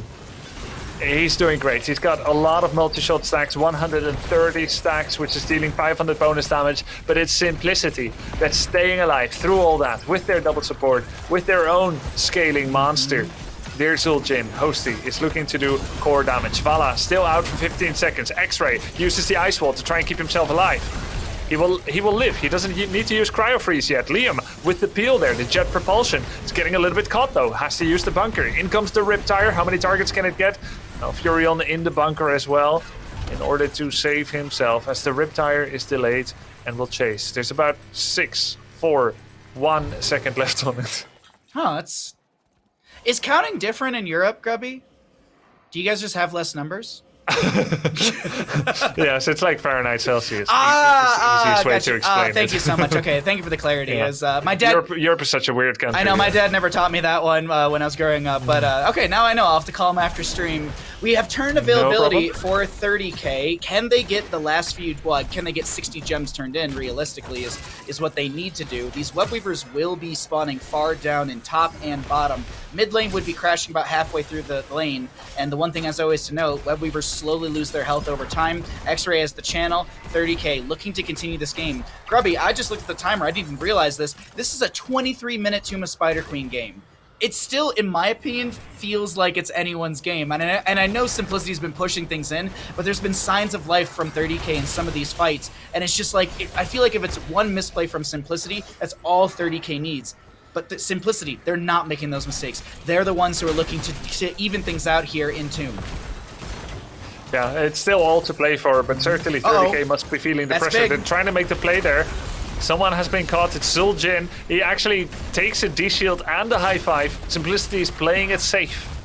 Very safe. There was also the shockwave from the Hogger to make sure that there was no follow-up into any of this. Multi-shot from the Vala. She's not multi-shot, straight from the Vala trying to get the kill. Will actually find the kill into Uther.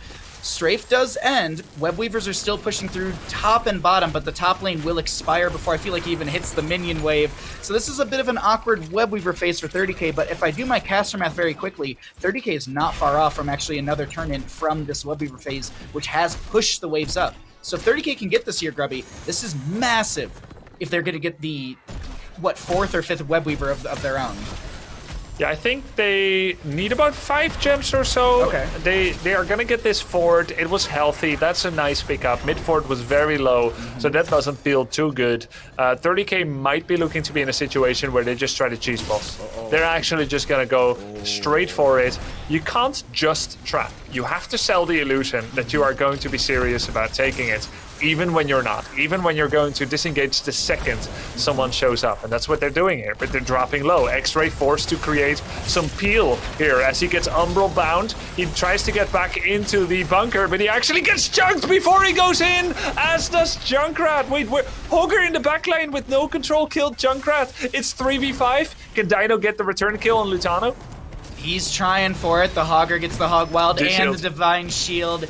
Yeah, Dino, you're not going to be able to do much right there, but it doesn't seem... Okay, so Simplicity wants to grab boss to end game, which will give probably 20 seconds to Mei and Junkrat, maybe 30 seconds for the boss to also rotate down the lane.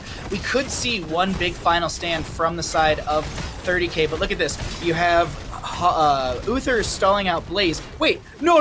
Bottom lane. We're not serious with this right now. Wow, you gotta okay, try they're it. seen. I mean, They're seen. They walked by the sidewall, so they know the back should be coming out instantaneously. Hosty's already here trying to defend against this, and this feels omega awkward. It's omega over. I mean, you gotta try to go for the core, but Hosty's like, I don't care. Like, I know this boss is gonna end. I'm just gonna port just in case. Gonna do a bit of 1v2ing, maybe 2v2. There's a strafe. Dino's second death is incoming. A summer anthem to keep Zul'jin alive. Great synergy with Tastingo as Yasu goes back in. He's going for the kill. A little Yasu steer over here as we have Hosty Legacy trying to kill the Malfurion. 50-some gems drop on the ground. The core is going to be slapped by the boss, and the boss is dealing 900 damage into those structures. And here we have it. Simplicity will take game number 2. 26 minutes in. This was a hard-fought game, but it feels, Grubby, watching this game, it felt like Simplicity was almost playing a little bit of like chess. Like it was like, okay, 30k, you move here, I'm going to move here. It wasn't like we scaled with our Zul'jin, we're going to run into your face. Like I think there was a lot of contemplation and consideration into the Vala burst ability. While we made jokes about, oh, it's double support, it's impossible to kill, there's a lot of communication between Legacy and Masquerade throughout that game to keep Zul'jin, Hosty, Lutano, Hogger, and Kiramaev alive. Yeah, and those layered protections worked out very well for Simplicity. They may not be rocking as high of a damage number there on Hosty, but that 0 death count on Maiev and Zul'jin is more key. Mm-hmm. And when Uther died, it was straight back to life with his ghost. Insane healing numbers, of course, from Legacy. I think the better draft won here. I think the Vala was picked early. She did insane damage, but they were unable to actually finish things. Mm-hmm. That was the issue here. A little bit of lack of control and the inability to finish anyone on Simplicity. Like a big silence Sylvanas that would silence through the enemy team and then try to get some deep penetration damage there on the backline. Didn't quite work out. Junkrat could do some poke, but yeah. What do you think, Mac? Yeah, I mean, the battle, the scaling for sure. And I think we talked about it in the beginning. You know, how does Vala compete against a Zul'jin in that kind of world? And I think one thing that really stood out to me as I watched that game was the Arcanite Axe's talent at level 7 for the Zul'jin. So not only does he stack on his auto attacks, which he did a great job of, but he also is stacking his axes at level 7 really well. The multi-shot was up to 148 at the end of the game, and the axes was at 153. Ooh. So the axes were probably doing more damage than the multi-shot was. I saw every time an axe was thrown, hit multiple people in that top boss fight even. The fight was essentially over. Lutano able to make the pick onto Hasu on that Junkrat. But yeah, it was a really well-played game from both teams, if I'm being honest. We saw Simplicity there get that level lead early. They had a nice 19-20 fight at the hard camp, able to pick Liam out. That led to a turn-in and a boss. We all assumed that the game would be over there, but 30k held. And again, Simplicity finding another fight in the bottom lane as 30k chased them down. The strafe was popping off. Grubby, you even called it. Infinite strafe is happening. I think Simplicity kind of analyzed that as well. And Lutano hitting a pretty massive shockwave on the Vala, finding the pick for his team and going for the core again. And 30k holding heroically and able to kind of make one more attempt at the game, right? That boss fight top lane, I think, was a really good decision. But again, the axes hit from the Zul'jin and the health pools of 30k were just so low that it was easy cleanup for Hogger at that point. Simplicity able to take down 30k here in game number 2. It was such a fun game. It's actually been a really fun series so far, and we're not done just yet. It's a best of 5 series. So what we're going to do is we're going to go ahead and take a short little break, and in that break, I encourage you to hit !!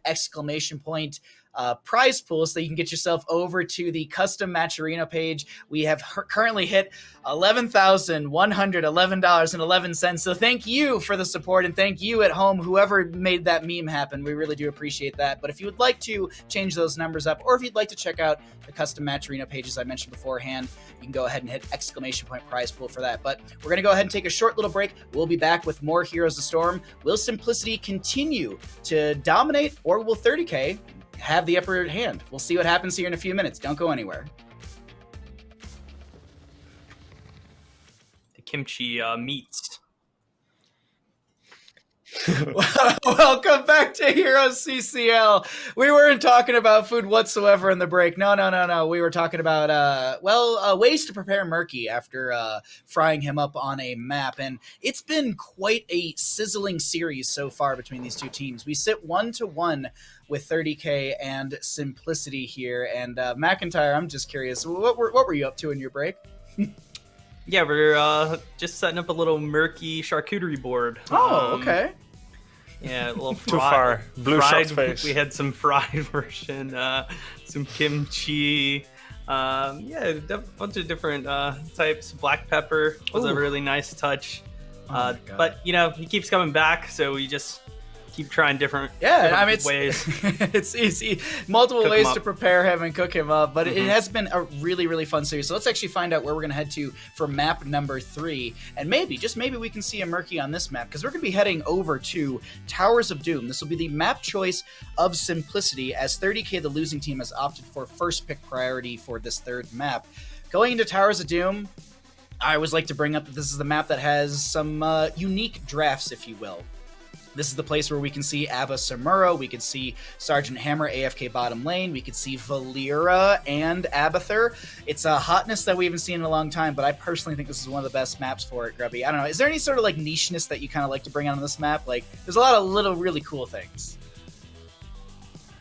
Yeah, I think in the past we saw a lot of Abathur and then Greymane on this map that would push out top lane, that would trade bottom lane, the most important for top, the less important lane. Also, Illidan in the top lane, not too bad. He doesn't double lane as well, but he can join with the Hunt mighty fast.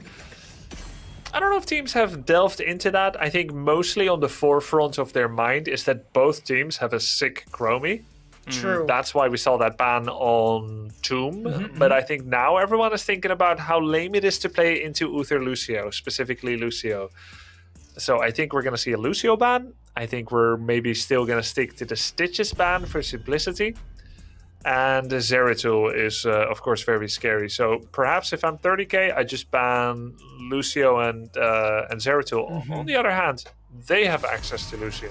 It's very true. And on the note of Illidan, if we go back to week number 4 of CCL, where Simplicity went up against Oxygen, there was a Cursed Hollow map, I believe, where Simplicity ran the Illidan with Cure, utilizing the global, or the Hunt as a way to kind of dive into the backline and just really create some chaos that's very unexpected. So that's a possibility from Simplicity that I'm excited to see. But since the Lucio was banned out on the side of Simplicity, this will be a respect Medivh ban as well, because we all know Hosty loves to play Medivh, Cure loves to play that Zeratul. Getting into this last ban phase, and as maybe even the first pick, McIntyre, what are your expectations from 30k?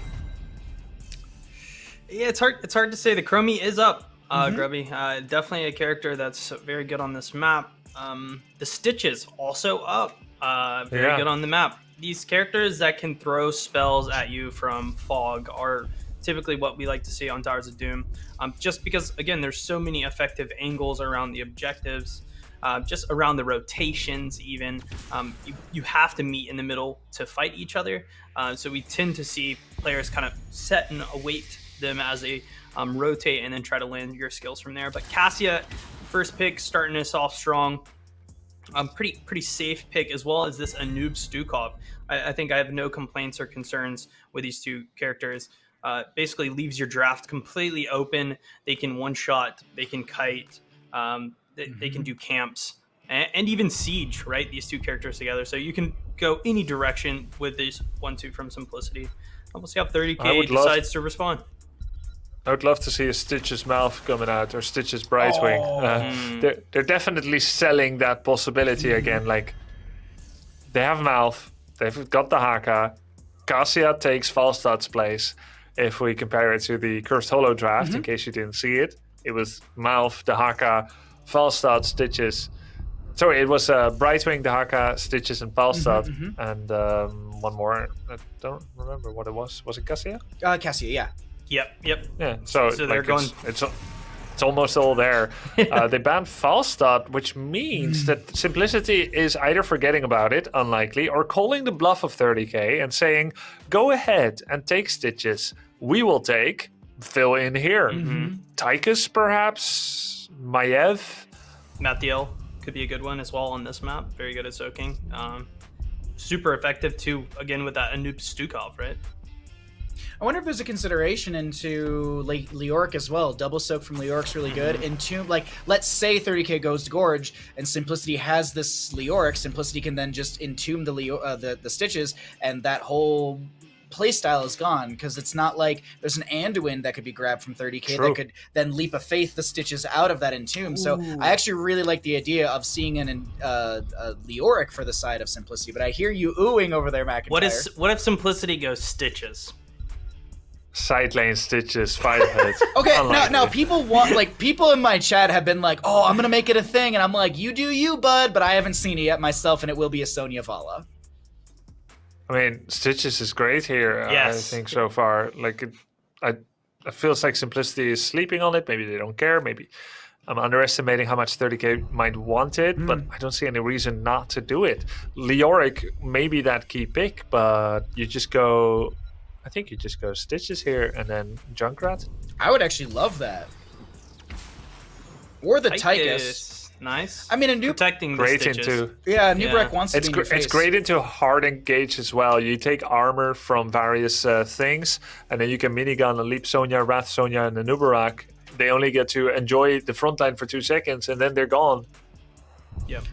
All right, McIntyre. And this also, yeah, please. This puts Simplicity in a super tough position, right? Because like, what do you take? They probably were going that Tychus. Oh, they're gonna go 7-sided. Yeah. Which, doesn't feel that good, to be honest. yeah, it's like it's good if Stitches is by himself and the Dahaka's not there.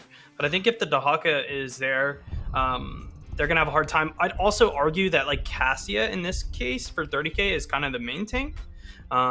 Like Cassie is going to play in front of the Stitches, right? The Stitches, typically with Stitches, you want to have something in front of you that you can play behind that forces the hands of your opponent. Think about, the game number 1, that Curse Hollow series.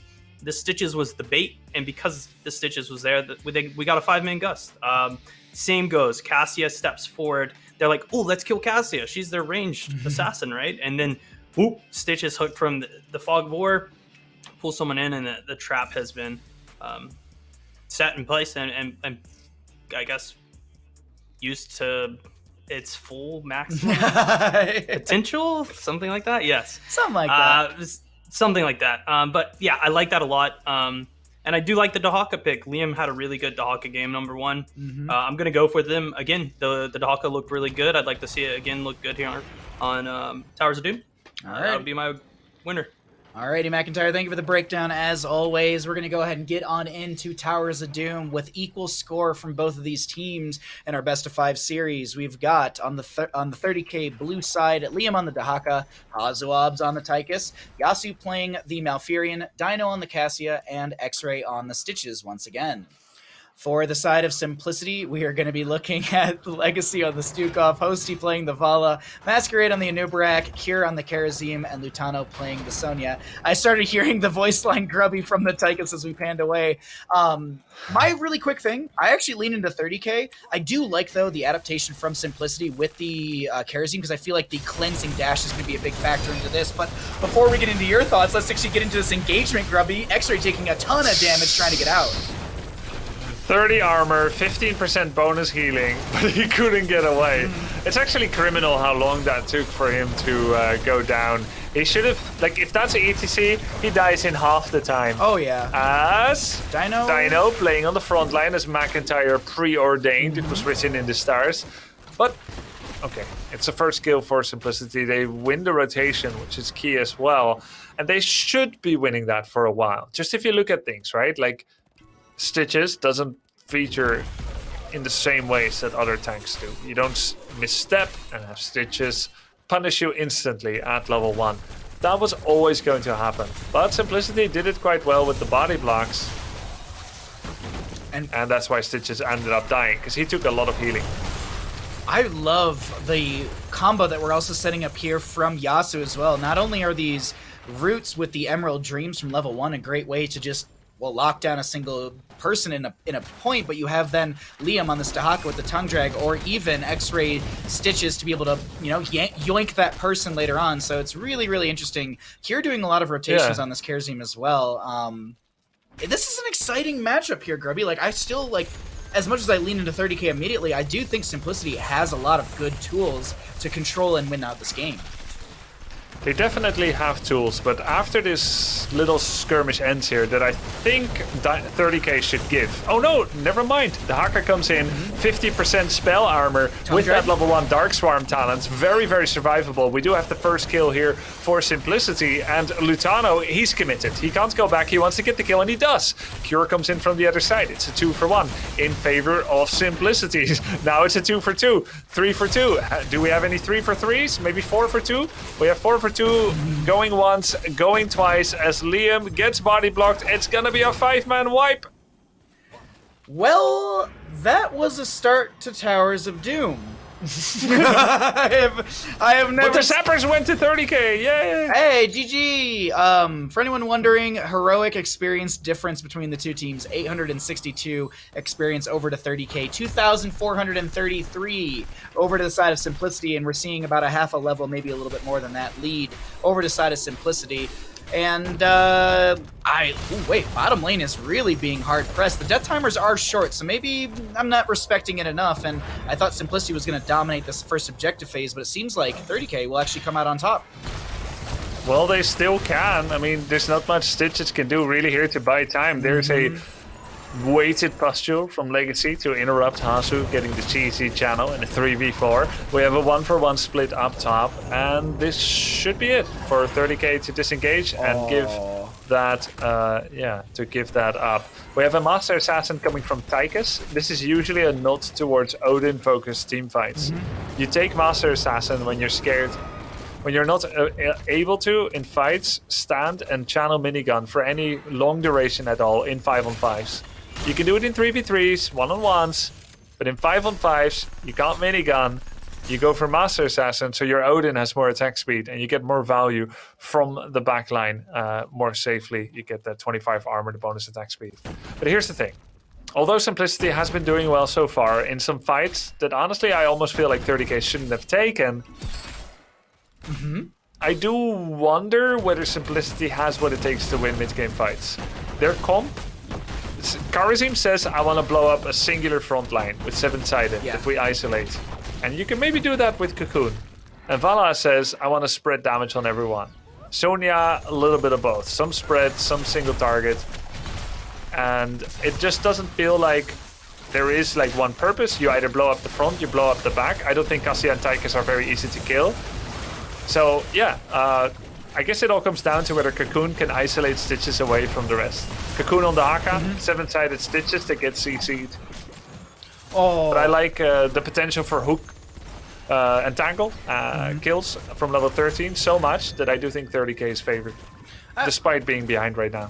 Oh, and no cooldown at level 7 from the Stitches. If memory serves me right, this is the bean burrito build, as McIntyre like to call it. Vile Gas heals Stitches for damage dealt, which is nice because he's gonna get grouped up by at least 3 enemies. So he heals from that. Yeah. And he will reduce enemy healing received by 30%. There's double support. Stuk of Karazim heals on the front line. Sonya maybe with Whirlwind or with Battle Rage, which he didn't take. So a little bit, I guess this is a damage talent. We don't need Battle Rage where we're going. Duke. This is Leap City right now, Grubby. This is, I mean, poison. You leap, you poison spear, you auto, you slam, easy kill, and somehow, for some reason, 30k gives over this objective. I don't know. Maybe it's to catch experience in top with Dahaka, or experience in mid with Tychus. They give it up just like they should have given up the Sapper fight where they got wiped. It's pre-10 Stitches. I don't think it's going to be Gorge, by the way, because there's too many jump aways. Yeah. Like Karazim and Nubrak can jump away. Leap can jump away as well. I think you give it up because you don't have your Putrid Bile yet. You don't have your level 10s. Oh, that's a 7-sided a little early. Liam. 3-sided. Ooh, very, very good tongue drag onto the Anubrak. Dino comes in with the fend, but that's going to be a Hazuab's snipe.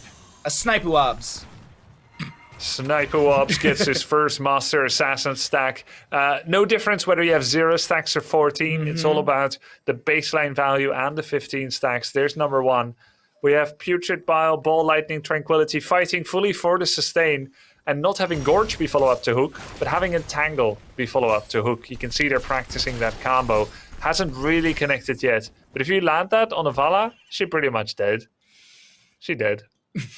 And Vala stacking right now at 28, so that bonus damage is 112, plus the 254 from her baseline, but the Cure is able to sidestep or just work their way away from the hook coming out from Stitches. Here at about 50% HP, does get the healing pathogen from the Stukov. Single altar phase in the bottom of the map coming up next as Dahaka moves into top 4, a little bit of soak. Dahaka does have the brush stock up and available, Grubby, and this is an exciting objective phase because it's 4-4 in shots, but it's this bottom lane kind of pit type area where there's basically 4 entry points and that's it.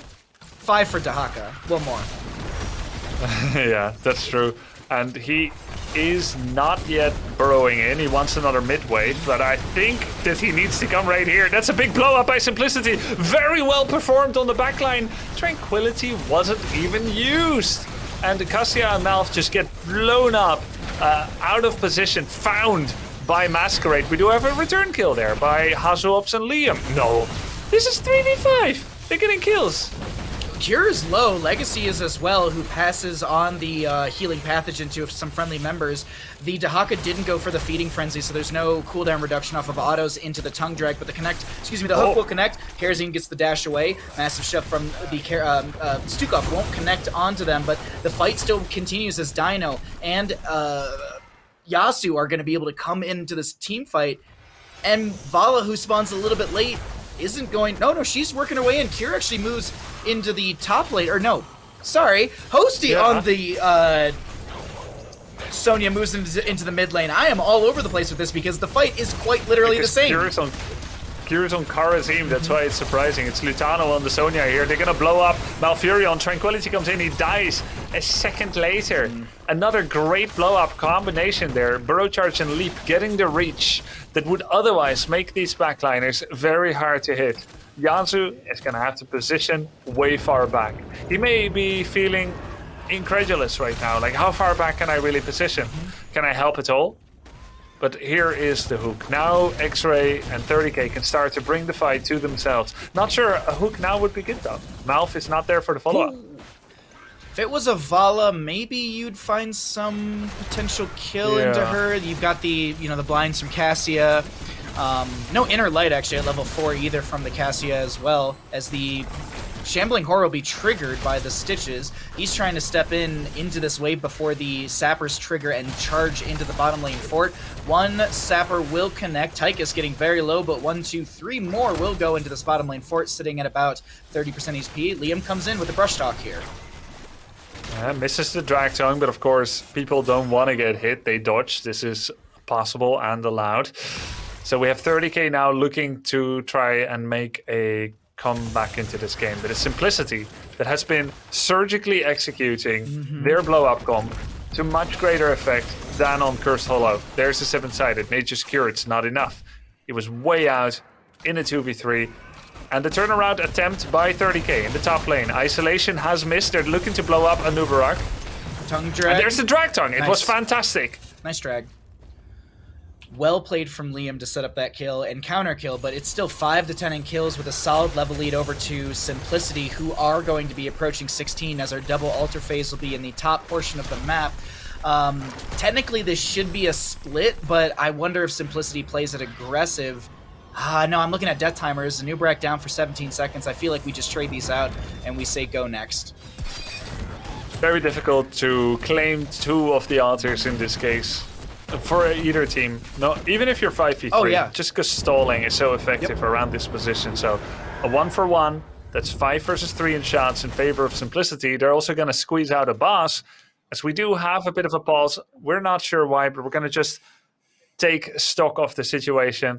It's a misclick. All right, we're gonna go back Insta-readies. It was a tactical pause really quickly for the game right now, but no, we'll get right back into this game here in a second. We already have our admin counting us back in, so there we go. Let's get into this. As Grubby was just saying, we are going to be seeing a boss to be burned down by Simplicity, while the bottom lane fort is worked on by 30k to find parity on structures on the map. But I gotta be honest here, Grubby, and maybe I'm speaking for you, but I'm a little shocked at how well Simplicity is controlling this. I expect it to be back and forth, but not this, well, just forth from Simplicity in their aggression and control. Yeah, same here. I mean, we had a chance to see Leap Sonya fail fairly spectacularly on Cursed Hollow with Stitches resisting the full blow-up combination. And then, yeah, it felt very similar. But we do have Karazim now, and we have Anubarak. And I'm trying to think, who was the tank on Cursed Hollow together with Sonya? May?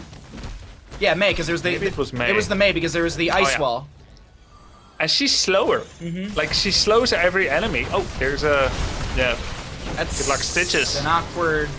Well, it's a hook into a 7-sided strike with a leap coming out from Sonya. Ball Lightning will be triggered by Dino as well. We have a lot of damage onto Lutano, who's just continuing to slam jam their way through all of this. Commandeer Odin comes down. Masquerade comes in with a burrow charge. That will be the Cassia getting picked off. Root with the Emerald Dreams onto Karazim at the top of the screen. But the members of Simplicity find a double kill. And I'm expecting here, Grubby, this to be a lot of siege value. Excuse me, a lot of structural damage from Simplicity. Actually, Grubby, this is going to be a Simplicity win right here. I'm calling it. Yeah, it's pretty much over. And I think the secret sauce here is putting Masquerade on Anubarak. Yeah. Karazim is nice, but the key seems to be Masquerade on Anubarak. May has lost both games so far in the series. She's very strong in that she can slow everyone, but she is slow herself. And it was just a bit too slow sometimes. Oh, hook on the tunnel. It's going to be a kill. Maybe it's not over. Well, the barrage start. Actually, it's not over. I hate calling games like that, but the barrage will start. We have a very, very hard situation for 30K right now. They have to basically reclaim a bell tower or not die. And that's, well, yeah, it's barrage has been started. Cassia will be CC'd to oblivion. The GGs have literally already been called, as we still have a channel to be had, but Hazuabs will do his best. Yeah, it's going to be still Masquerade going for the channel. The barrage has begun as well. Karazim gets the channel on the right-hand side, and this actually here will be GG. Simplicity will have the advantage in our best-of-5 series, showing that, well, Stitches is not the way to beat us. You gotta find something a little bit more unique than that. Excuse me, Grubby, that was a very, very fun game. I kind of want to get McIntyre back in here already to find out what he's thinking after that, well, that chaos that we just saw on screen. Yeah, it was an interesting one. The Stitches comp, I think we all thought was going to be really sick, right? Very similar to the comp that they had in the Cursed Hollow game. Pretty much, lots of hook targets. But one thing I think that even myself I missed out on the draft was the Anu being able to cocoon something so that the 7-sided strike just kills Stitches every fight. And it felt like every fight was that, right? The Stitches would step up. Dino would step up with him, but they found ways, and I would say they found ways through Legacy on that Stukov, being just super effective with his root combo, able to find a pick there on Stitches in the bottom lane, actually. That was a 14-15. They get bot fourth, they get the altar, they get a boss because of it. Now they're ahead a lot. And then time and time again, he's hitting big root combos into massive 7-sided strikes, taking Stitches out before the fight essentially even begins. Yeah, it was just a super effective combo, well executed by the side of Simplicity. It's so weird because I think yesterday I couldn't decide if Stukov was the character that wins, but I think he is. I still believe in that character a lot, and after seeing a player like Legacy just kind of show off on his playmaking ability and also just defensive kit that character has. There was a moment when he was standing in the middle of all 5 of 30K, just like punching Liam, and I'm just like, all right, you need to calm down, buddy. Like, I understand you're doing 500 damage in auto, but you're the support after all, right? You should try to stay safe, but it was not the case. Very confident and just stepping forward and making the play for his team. It was a really, really good series. Grubby, or not series, excuse me, game.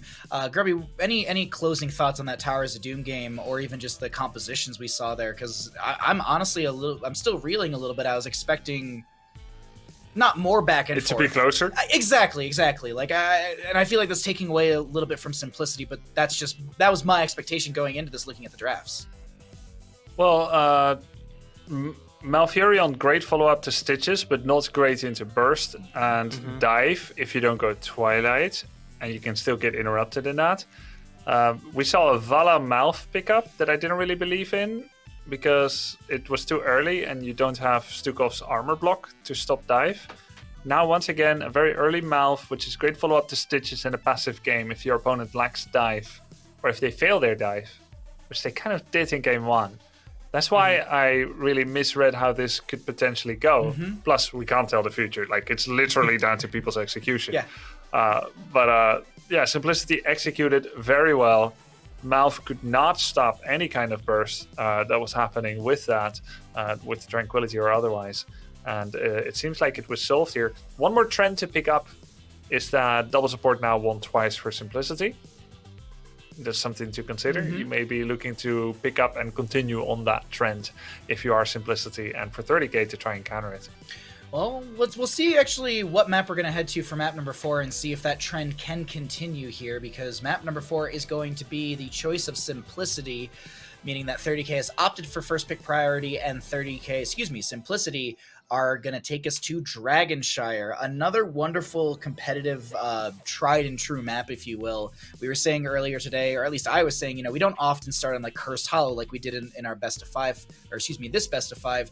Dragonshire, Infernal Shrines, Battlefield of Eternity, I feel like those are the common starters. So to go into this in our map number 4, I'm really excited. There's a lot of dynamics here. This map plays not very different, but there's a lot of isolation to the solo lane. Who are going to be your rotating heroes? Do we see a Genji? Is there a Maiev priority? I brought it up, and I don't mean it as a meme by any means. I think Valeera on maps like this, where there's a lot of rotation, or even Zeratul, are extremely powerful. Do you have any expectations, McIntyre, going into this map, draft-wise, playstyle, or even from these teams? I think one thing that's been interesting so far in this series is actually Cure and Lutano being versatile with each other. We saw that Lutano played the Hogger and Cure was on the Maiev on the Spider Queen game, and he actually was playing the 4-man while the Hogger Lutano was playing the solo lane. In that game, the last game we just watched, Lutano was on the Sonya in the solo lane, and Cure was actually playing the Karazim. So I think it's interesting now that the team is kind of willing to make that swap. What does that open up for their draft for the 4-man? Because again, even myself at the beginning of the day, anticipating Lutano to play very typical Lutano characters. And sure, he has played the Junkrat, but you know, they have the ability to start to kind of unlock some of the characters that Cure can play in the 4-man, and just swap Lutano to that solo lane.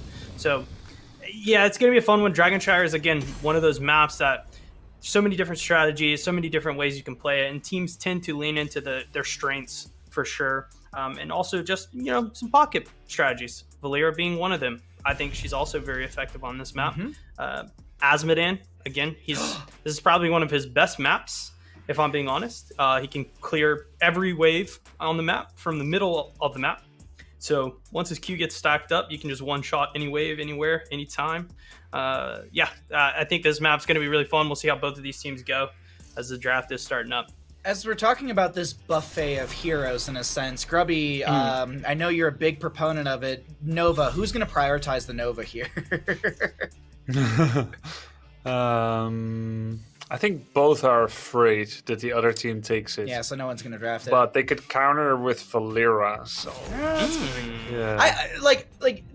Not jokes aside, like I actually legit think that there's a place for a lot of these heroes on maps like this, where it kind of it reminds me a little bit of like when you watch like League of Legends or Dota 2, where you have the jungler role, or someone who's roaming looking for picks. And I really like that aspect into Heroes of the Storm, where we don't have like our roles per se. It's not like there's a top, mid, bottom, and then you have your jungler sort of deal. It's everyone's very flowing within the map, and I think that's what I like about having those assassins that creep around, like the Zeratul, who was banned out, like the Valeera, who can roam. Maybe the Tracer. Yeah, exactly. Tracer does banned, fit into that as well. Yep. What does that mean? What does that mean? Why is there a Tracer ban going into Dragonshire? I mean, exactly what you just said. Like, this is a map where that fourth pick can just roam, and getting a kill in the top lane is like massive on the map. Not only does it set the enemy team behind experience, it gets you shrine control, it may even get you a top wall, but also it forces the other team to rotate one of the players in the 4-man to soak the offlane, right? Because that player is off the map for the respawn timer. So it's a really bad swing in Dragonshire. Probably the biggest swing that you can make is to have the solo laner die, which is why we see 30K taking the Rexar, a really safe solo laner. You can put Misha on the shrine, play back super far. Make sure that you don't get picked off, so your team doesn't have to kind of shuffle around, try to catch up for things that you've lost. Chromie going to be picked up from the side of Simplicity with the Anubarak. Chromie on this map, so fun to play against, right, guys? It's a nightmare, McIntyre. It is Jason Voorhees mixed with a little bit of Freddy Krueger, and you got Michael Myers in there as well. That is Chromie to me on this map. It's just pure terror the entire time. But it actually feels interesting that 30K prioritizes the solo laner, even if it is Rexar, over what I thought are the two highest priority ranged assassins on this map, which is Chromie and Junkrat. I thought it was going to be a Chromie battle, try to see who can lock her in the fastest. Simplicity happily picks her up, and she can soak mid and bot and deep push and kind of punish players that step up quite well. And you've got the blow up combo together with the Nubarak. Interesting to see 30K really leaning into that Rexar. Of course, what's cool is that they can flex it either into the solo lane or in the 4-man. I'm sitting here staring at a kerosene band. Sorry, Grubby, and I'm thinking about is Shogal right now. Sorry. For the solo Uther? Or you're saying for the side of Simplicity? For Simplicity. I know that they're not going to do it, but but yeah, I know. It's one of those things where I'm just like, it's a kerosene band. Part of me is also wondering. I don't think he's even good into Cho'Gall kerosene. No, not at all. It's Anubarak is though. Do you know what it might be actually a consideration? Deathwing. Deathwing. 7-sided strike and Deathwing it's not GG go next, but it's still chunks quite hard. Deathwing is a good solo lane counter into Rexar. One of the best, or maybe the best. Rexar could still be in the 4-man though, but Deathwing is good in the 4-man as well. Yeah. They pick up Urel, an undying solo laner, Brightwing who can help, and they're flexing their final pick, which it could be Deathwing. But keep in mind also that Karateam offers Earth Ally 50% physical attack block. It could be an auto attacker as well coming in there. Yeah, that's very true. Hanzo. Vala's up and available. I know how much we've loved Vala today. She's, I think, 50% so far, I think, in her games. So, 1 win, 1 loss. Is it? Yeah, because I believe she lost on Tomb and won on this, on Towers of Doom, right? Yeah. Okay, she was on the side of Simplicity, but... Sorry, Kerrigan and Varian coming in here. Whew. Okay, so when 2 weeks ago, in the last play day of CCL, when 30K lost to Chili Mountain 0-3, they used Kerrigan. Had like 8,000 hero damage at the end of the game, 5-6 deaths. It was something very low. It did not work well. They're trying it again.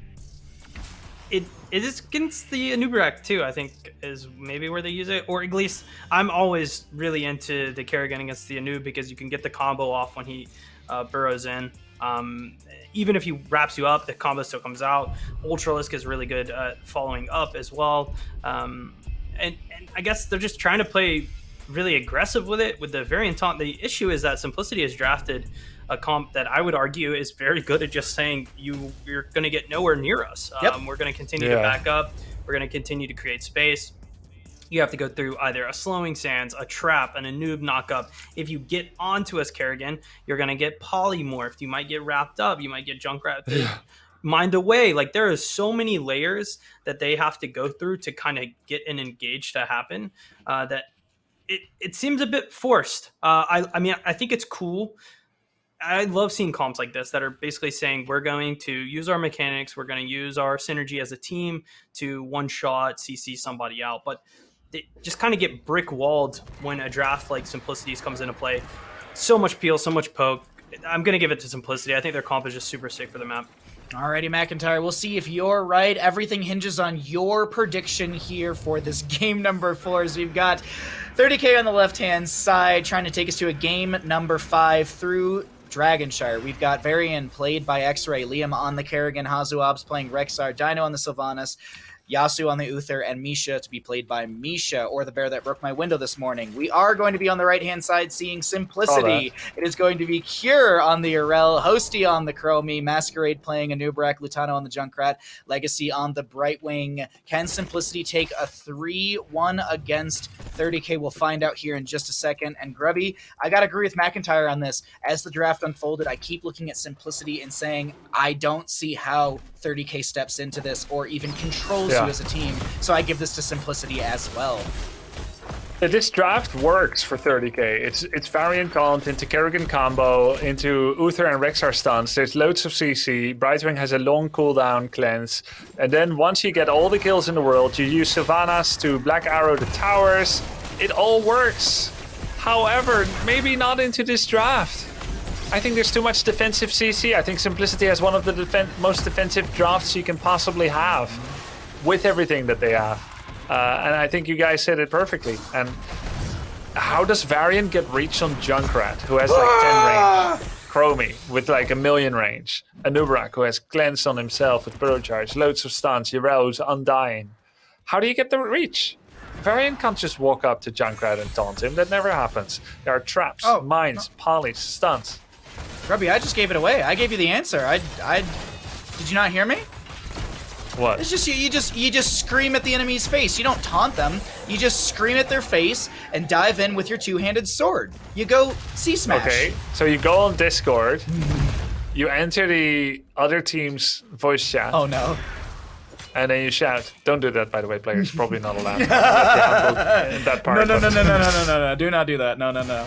But we as casters, have infinite. We're allowed to do whatever we want. So okay, I'm going. See you, Baha. Good luck on the solo. Okay, cast. all right. Well, this is it's just another day of the week. Great Righteous Hammer though from Cure to mitigate any dive from the Misha in this top lane, as there's actually a lot of pressure from the camps coming in through top lane. Grubby, you back from informing them not to go C-smash? Yep, I have listened to all the secret infos. I am now wise. Oh, wonderful. Yeah, it's nice to be wise. So Liam, he needs his stacks. He's going to do a little bit of off-laning, this case in the center, maybe pop down south now and then. And he needs 75 stacks on Ravage. You can get this between level 9 and 13 or so, depending on how fast. And Masquerade was trying to slow him down a bit, but the stacking is happening.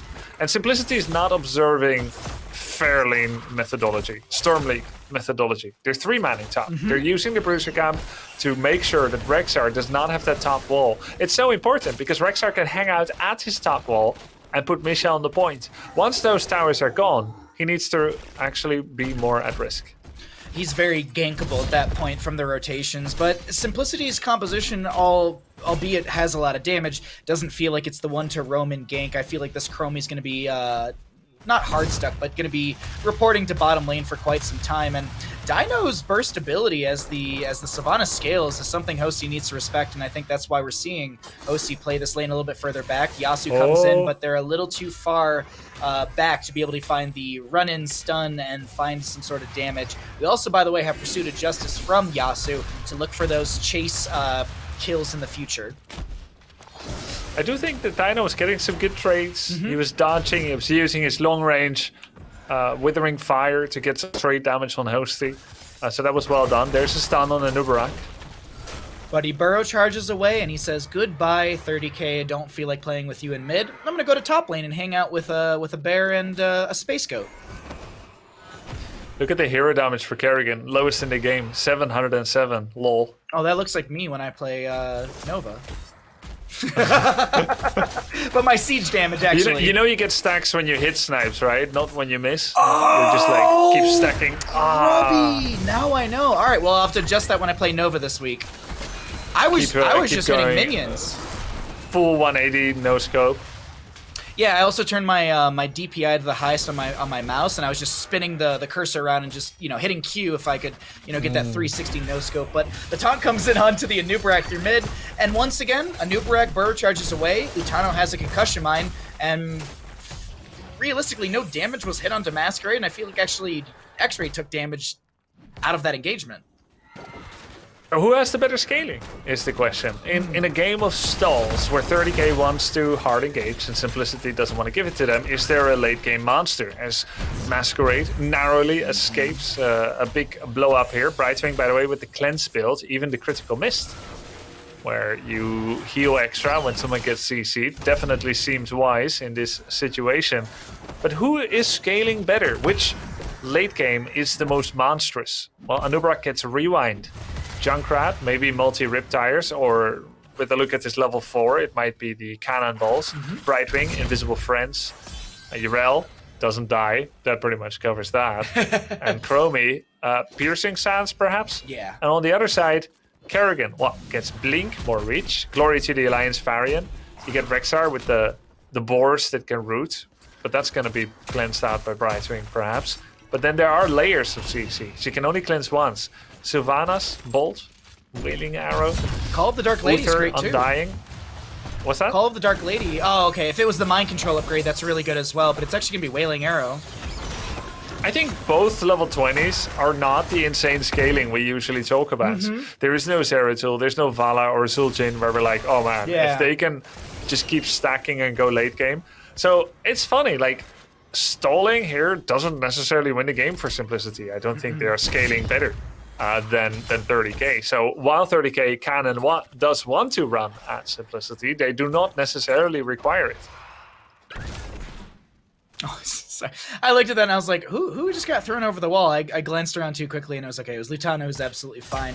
It's our standard tried and true heroics for all of these heroes. The only thing to note realistically is going to be Ultralisk coming out from the Kerrigan, but that's pretty much the standard these days. We don't see as much Maelstrom, and I mean, with the amount of displacement from the enemy team, I don't think you want Maelstrom. You want that single target, one shot into someone, and the chain CC from the taunt plus the Ultralisk and a stun from Uther. I think that's where 30k needs to play, but what they don't need to do is get caught into a corner and lose their Sylvanas. Another kill, second kill for the side of Simplicity on this Dragonshire map. And also to note, for anyone wondering, we have not had a single Dragonite phase just yet. We've been sitting here trading altars back and forth. Will this be the time for it, or will this just be hard siege through bot? I'm thinking it's the latter of the two here, Grubby. Yep, definitely seems wise. Lasers, as I always like to say, give you the liberty to do anything you want. Forcing an opponent to be either top or mid or bot or maybe all of them. You can grab the Dragonite as the laser channeling team, but you do not need to. But with Cocoon, he definitely will. 7 seconds Cocoon or so. It's a Dragonite, and that's after getting that kill on that bot wall. Simplicity is in the lead. Variant taunt not once, leading to a remotely possible kill. 504 damage into structures from the Dragonite into Heroes. It's hitting for 252. 13 is looming for both sides, as the two kills haven't yielded a ton of experience advantage, but a little bit over to Simplicity, who are going to find a top lane for it as well. Urel was hard pushing a camp, and it's an Uther, Rexar, and a Misha, Grubby, who were trying to defend and still lost the fort against Urel. We didn't peek into that top lane, but that shouldn't happen realistically. Yeah, normally not, but this is a team that excels at doing crowd control. Crowd control in the balance of power is stuns on heroes. And when you're actually dealing with the map, there must be something you give up for crowd control, right? Otherwise, you could just give crowd control to everyone. Let's give Tracer a stun. Let's give Lucio a stun and a silence. Oh, no. But there is a balance of power, usually, when Blizzard gets it right. And that means you have a little bit less push, D-push, a little bit less sustained damage, perhaps. So there are sacrifices, and by not fighting into this heavy CC comp, Simplicity can do such things that to you and to me, I must admit as well, nice for pointing it out, seem weird. One player pushing in against three. There's a Urel. Urel literally was getting dove on by Varian, by the Rexar, by the Misha, by even Uther right there, and Kira's just A-okay, and it's not like there was Ardent Defender used. No, that's still off a cooldown. The little scuffle is going to be here through this mid lane, and it's actually, once again, the Varian coming in with a taunt. Anubrak throws out an Impale, and it's X-Ray who's lower in health. Also, Dino has to get hit with the Divine Shield to be able to get out of here. Masquerade does not find the Impale or the Burrow Charge. There's the Impale onto X-Ray once again. Chromie finds significant damage with this blow-up. Anubrak needs to back off. Dino comes back in. Misha finds a great stun, but Sylvanas goes down. Varian should go down to some sort of Avenging Wrath. There's the Goomba Stomp onto the head of this variant. A double 2.5 kill for the side of Simplicity, as Misha also got picked off too. Yeah, Simplicity is doing exactly what we expected their draft to do. A sublime defense into a slowing stance. Oh my god, I can't move my character. Oh, now I got concussive mind, and now I can't move my character again. Also, I'm on the wrong side. Great defense into the counterattack. Sylvanas pretty much is the only ranged assassin here, right? If we don't count Rexar. And Kerrigan, again, 4,000 hero damage. Ouch.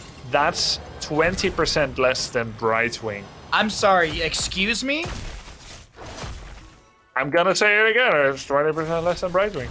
For anyone who wants the hard numbers right now, Kerrigan with 3,961 and Brightwing with 4,898 heroic damage. Thank you to the production for showing that for everyone at home as well. It's just sad Kerrigan noises right there. I don't know how else to describe it, but it's a really rough go. Like, you expect to be this, all gas into the enemy team face composition, and Simplicity with the outdraft, I would say. Like, this is a big draft disparity when we look at the map and how it's being played. For sure, and after the Uther, Sylvanas, Rexar prioritization, did Simplicity already understand what they wanted to do? Were there other ways to push it? I feel like maybe there still was. Maybe you can still deviate away from that. I don't see a Nubarak Chromie and think we're going to blow up the front line, we're going to blow up the back line. But they went with it. Maybe suddenly all theory is out the window. There will be a moment where Simplicity messes up, where they get caught. A Kerrigan in a bush that they forget to check for once with their multitudinous tools. With their frag launcher vision, traps. Yeah. But I don't think so. I think Simplicity is playing too cleanly for that to happen. As Varian is just getting completely controlled.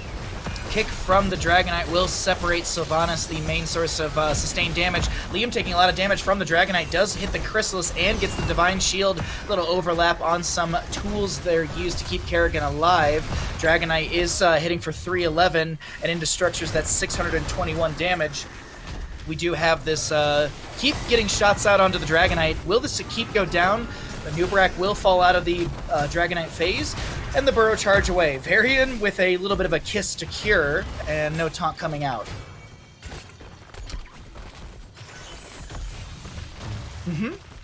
Little kiss. Little charge in.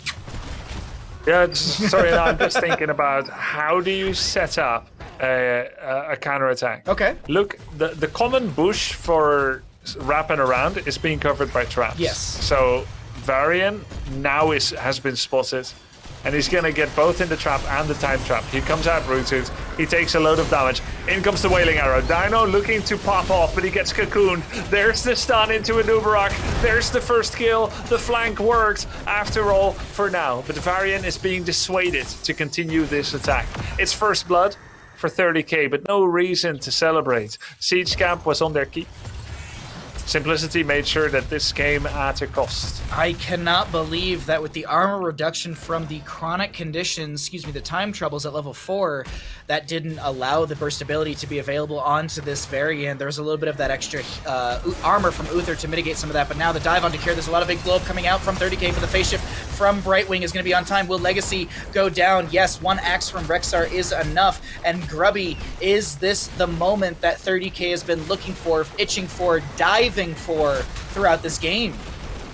Perhaps it would just be sick if it was 30k that had been scaling into this all along. But look at this. Siege Camp Catapult is about to take down their bottom keep. They can either keep attacking with all the consequences that will be, or they need to turn around right now. X-Ray on 30k, he was already doubting between whether he should be going back or not. He's not the best deep pusher, but you can at least hold the Siege Camp. Those kills have bought just the tiniest bit of reprieve for 30k, as Simplicity still has map control priority, vision priority. I would even say that Simplicity is just controlling the map right now, but will play the safe, seeing X-Ray starting to work their way onto this point. Hosty taking a bit of damage, being blocked by the Misha, and the Bear will be able to scamper her way back. Cure holding the top lane on Urel, but the big team fight, I would assume, should form over this bottom lane. Unless it's maybe the slow soak for level 20 ahead of 30k through Simplicity. Maybe that's the direction they're looking for, because Simplicity, I'm looking at the minimap, they're behind their front gates, they're playing this slow, kind of letting things come to them, which I think is exactly the case, waiting for that 20. Cure is pushing out top and mid, but it's not immediate keep pressure, so 30k needs to do what they, in theory, do best, which is the infinity push, pre-20, and to hard force 5-on-5. They even bring back in Cure. I'm surprised. I thought maybe you let your Ford do a bit of the talking, really nail down that level 20 for Simplicity, and really build up those waves mid and top. But they feel like it is enough. Waves have been built up. They will do structural damage. And time is ticking out for 30k. Mid lane has pressure, top lane has pressure, bottom lane is going to be the apple of the eye for 30k, trying to find something here. Big wailing on the back line, Liam jumping into the enemy team. We have the lockdown onto the tower from Dino, but there was a cocoon onto Yasu. We have a little bit of a pause here on the left-hand side with that time trap. Stasis, feign death to buy a little bit of time. Misha just kind of hanging out doing nothing, and Hazuabs will go down. Masquerade chasing into the bottom lane. Lutano does have the level 13 Ripper Air, so kind of Lutano able to have a faster rotation around the map. The one thing to note, Dino, top lane, does have the counterpoint for the Dragonite, so Masquerade Masquerade will be canceled out on that. Dino gets the Hearth away. Dragonite should still go over to Simplicity unless we get the yakety sax music playing in the background and Varian can go to that bottom lane, but it's not going to be the case. Varian's going for the camp, 20 talent tier, 16-minute Dragonite. This Dragonite's hitting for 405, 810 into structures. No saggy yaks. 30k decides that Rexar is coming back soon enough. That's what you said, right? Yep, absolutely. That's it, yeah. Thanks. I was just thinking maybe I swapped something, but no. Good. So Dragonite comes out. Rexar is back in 5 seconds. Level 20 has been reached. We have Double Blink, Root Force, Glory to the Alliance, and Uther coming back with the redemption. But this is going to be a dead keep. And then 30k will try to steamroll it all the way from west to east, just like the sun. Cannonballs from Junkrat are poking out to the enemy team, and this is endless nades as well. So as long as Lutano keeps hitting those frag launcher grenades, this will be infinite poke, as well as that explosion from the extra wound timers, the extra damage from the last grenade as well. But this keep is being saved through mid. Nubarak maybe waiting to play off of the Dragonite fall. Kill command comes out from the boars of the Rexar. Hazuab's just maybe looking to force back the enemy team with that heroic as Kier dives in with the righteous hammer as well. Dragonite with 13 seconds, 1% HP. And there's nothing to really poke at the Dragonite. You get a Lion's Fang from the Varian here and there. That actually does get the Dragonite to go down. Kerrigan just dives onto a catapult. I see now the combo that you can use as Hero. I never saw... Oh, Hosty actually really in front. There's a Wailing Arrow on both Brightwing and Hosty. That should normally be a kill, but Kerrigan is not up far enough yet. He's full life and mounted in the back. Anti-synergy there by 30k. That should have been the glory moment. It's the dream. A Wailing on both Brightwing and Chromie is where you go in and you kill the Chromie. But Kerrigan was like half a screen away. His fault? Dino's fault? The team's? I'm not sure. But it didn't work out, and now they really have no way to... Oh! Taunt. Brightwing Z. Impale. Ooh. Okay. That is surprising. The engagement is a little surprising. I actually thought we would see a little bit more of a force from either side, but it was just kind of a bit of waffling back and forth, like, I'll deal damage into you, you'll deal damage into me, and speaking of damage, we can actually go ahead and compare Brightwing heroic damage to Kerrigan. Kerrigan has surpassed the Brightwing. All right, there we go. Nice, almost double of Brightwing. But it shows how good the defense, the pre-peel is, right, by Simplicity. Everyone peels for themselves and for each other. It's hard to step up, really. You need flank play, you need distractions. There are none. Oh, they saw that they got blocked by an invisible Nubarak. The big beetle wasn't squished just there, as we have a cleanse onto X-Ray, who is actually diving or using the charge to get to Dino with the Warbringer from level 10, and I'm sitting here scratching my head wondering when does Simplicity go for this, but it seems like Simplicity wants to win the map through the objective phase, as you see Kier immediately rushing to top. a Nubrak Masquerade kind of floating in between that mid-bottom in case anyone invades the right side camp or onto Brightwing and bottom lane. This is going to be... Oh, look at 30k. Look at 30k in the bottom lane. They're trying to force something right now, knowing that Kier's in top. But there's always vision. The Yep. time trap just stops it, nips it right in the bud. And this isn't just a Kerrigan problem, by the way. It's Varian too. Both Kerrigan and Varian just run at an opponent and stun lock them. But Varian actually is not good at creating space. He is the single target chief of the Nexus. Doesn't die to single target blow up, the best like among any tank almost. And single target blows up someone, the best almost among any tank. But he doesn't create space against multiple enemies. Had the peel been reliant on a single Simplicity hero, maybe that would work. With 4 defensive heroes, 5, it doesn't. And Yrel Cure has reached his level 20 power spike. Even now, catapults and pressure is mounting on both final keeps. And time is ticking away for 30k. They can get the Yrel kill here, maybe? Nope, Righteous No, Hammer. he's got Seraphim.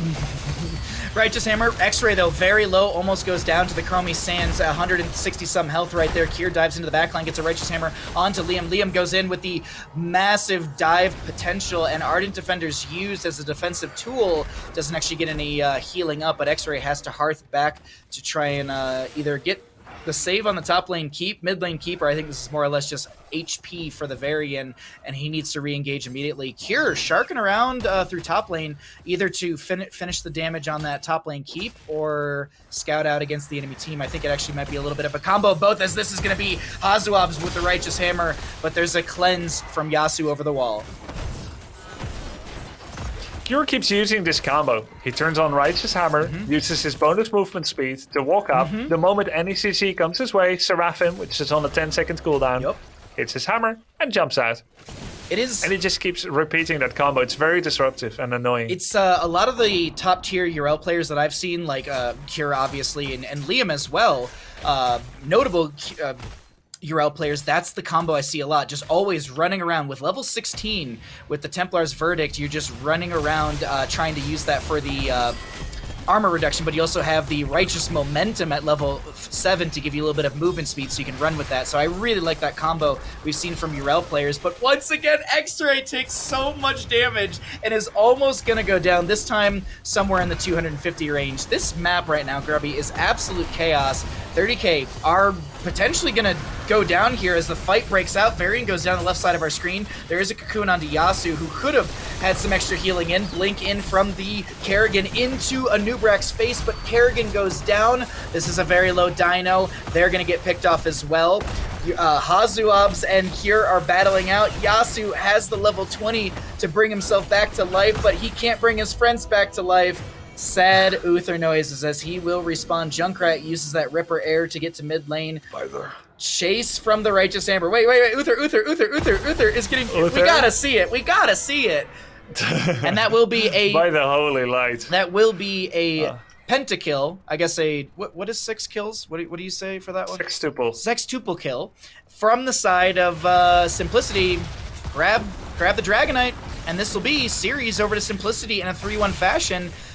That was really good back and forth, but I feel like Simplicity, from game number 2 on Tomb of the Spider Queen, figured out how to play against this 30k roster. Not the drafts, but the roster itself. It's almost like Simplicity had the 30k playbook and was just like, okay, you're going to first pick the... Okay, all right, cool, we'll just grab this and we'll just beat you with it. So really well played from Simplicity here, Grubby. Yeah, I think Simplicity was a little bit more confident in their fundamentals in the standard heroes, and then working on countering. They followed the meta a little bit more. They seemed a little bit less desperate in their draft attempts, but because they execute so well, that's why it looked like that. Basically, this is 30k that could have looked dominant today against someone else, but against Simplicity, really just playing on point. It looked like any attempt they tried to make would just be doomed to fail. And you had Dino like 3 times just straight up saying, all right, my quadruple front line cannot find a way to engage. I'll do this by myself. He hunting waves forward, Wailing Arrow, just tries to make some plays there by himself. And for what it's worth, he did good damage, but he can't finish people off by himself, and everyone else lacked the reach. Simplicity, wonderful defense, really recovered after that first loss and just brought it home real clean. Mac, we got you back here, and I know you're actually adding us in the production chat, and I want to actually let you talk about that right there, because there's a lot of engagements happening on that map and in that Dragonshire game. But what are your closing thoughts on that map right there? I think one thing to note is that as a Kerrigan, you can't deal damage if the other team doesn't allow you to deal damage. So I give some merit to the side of Simplicity for putting Liam on such a low hero damage, but I also want to bring up for Liam, if you're going to pick the Kerrigan, you have to try to make the play. The character is kind of meant to look to be aggressive, look to find picks, and especially if you're drafting it with an Uther, you kind of have to trust the Uther that if you throw yourself into them, the Uther will heal you enough, he'll cleanse you, he'll de-shield you, and you'll be able to get out. And you'll really need to, turn that 1 for 0 or get a kill for your team. And he never really looked for that at all. He had Bolt of the Storm up, the silence hit the Chromie there in the middle lane, didn't go for the combo, just kind of always was standing in the background, waiting for something to happen when he was the one who needed to make something happen, right? Even if it was bad, he needed to make it happen.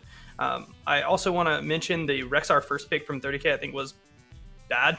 I hate to say it, because the Chromie was up, and had they have taken the Chromie, they probably still would have gotten the Rexar. I do not think Simplicity plays it. And then they could have gone the Kerrigan comp. They would have been able to hold bottom forever. Great follow-up on the Kerrigan combos. Yeah, it was just a draft diff. Sim played it great.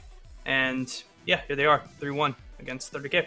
Yeah, Simplicity will take that 3-1 against 30K, and we've actually got Masquerade on the line with us right now for a short interview. Masquerade, congratulations on your 3-1 victory, and I love to see it. Can we get? Yeah, thank you. We got thank you. You're gonna play against 30K in the bathrobe that you basically won from 30K. So how does it feel to double win today? Yeah, they have so good sportsmanship. They sent me a bathrobe because they knew they're gonna lose to us. So shout out to them. Really good sportsmanship from them. Smart marketing. Yeah. Very smart marketing. Grubby, Udall. please. Sorry, I didn't answer your question. No. Just there's a bit of delay, but it's smart marketing to give your logo to the other team in case you end up losing, because you're still going to be broadcasted. Very nice of you to give them that spotlight. But you guys were in the spotlight tonight, Masquerade. Mm-hmm. You took a pretty big loss against the non-stop hooking Stitches. Afterwards, you didn't fall into what some teams do against Granite, permaban Stitches. You found a way to deal with it. Talk to us about that. Yeah, that's the first pick. We could have gone. Anub is a big counter to Stitches. You can Cocoon if he goes Gorge. You have Beetles. It's very hard for him to hook. Anub is a real threat to Stitches.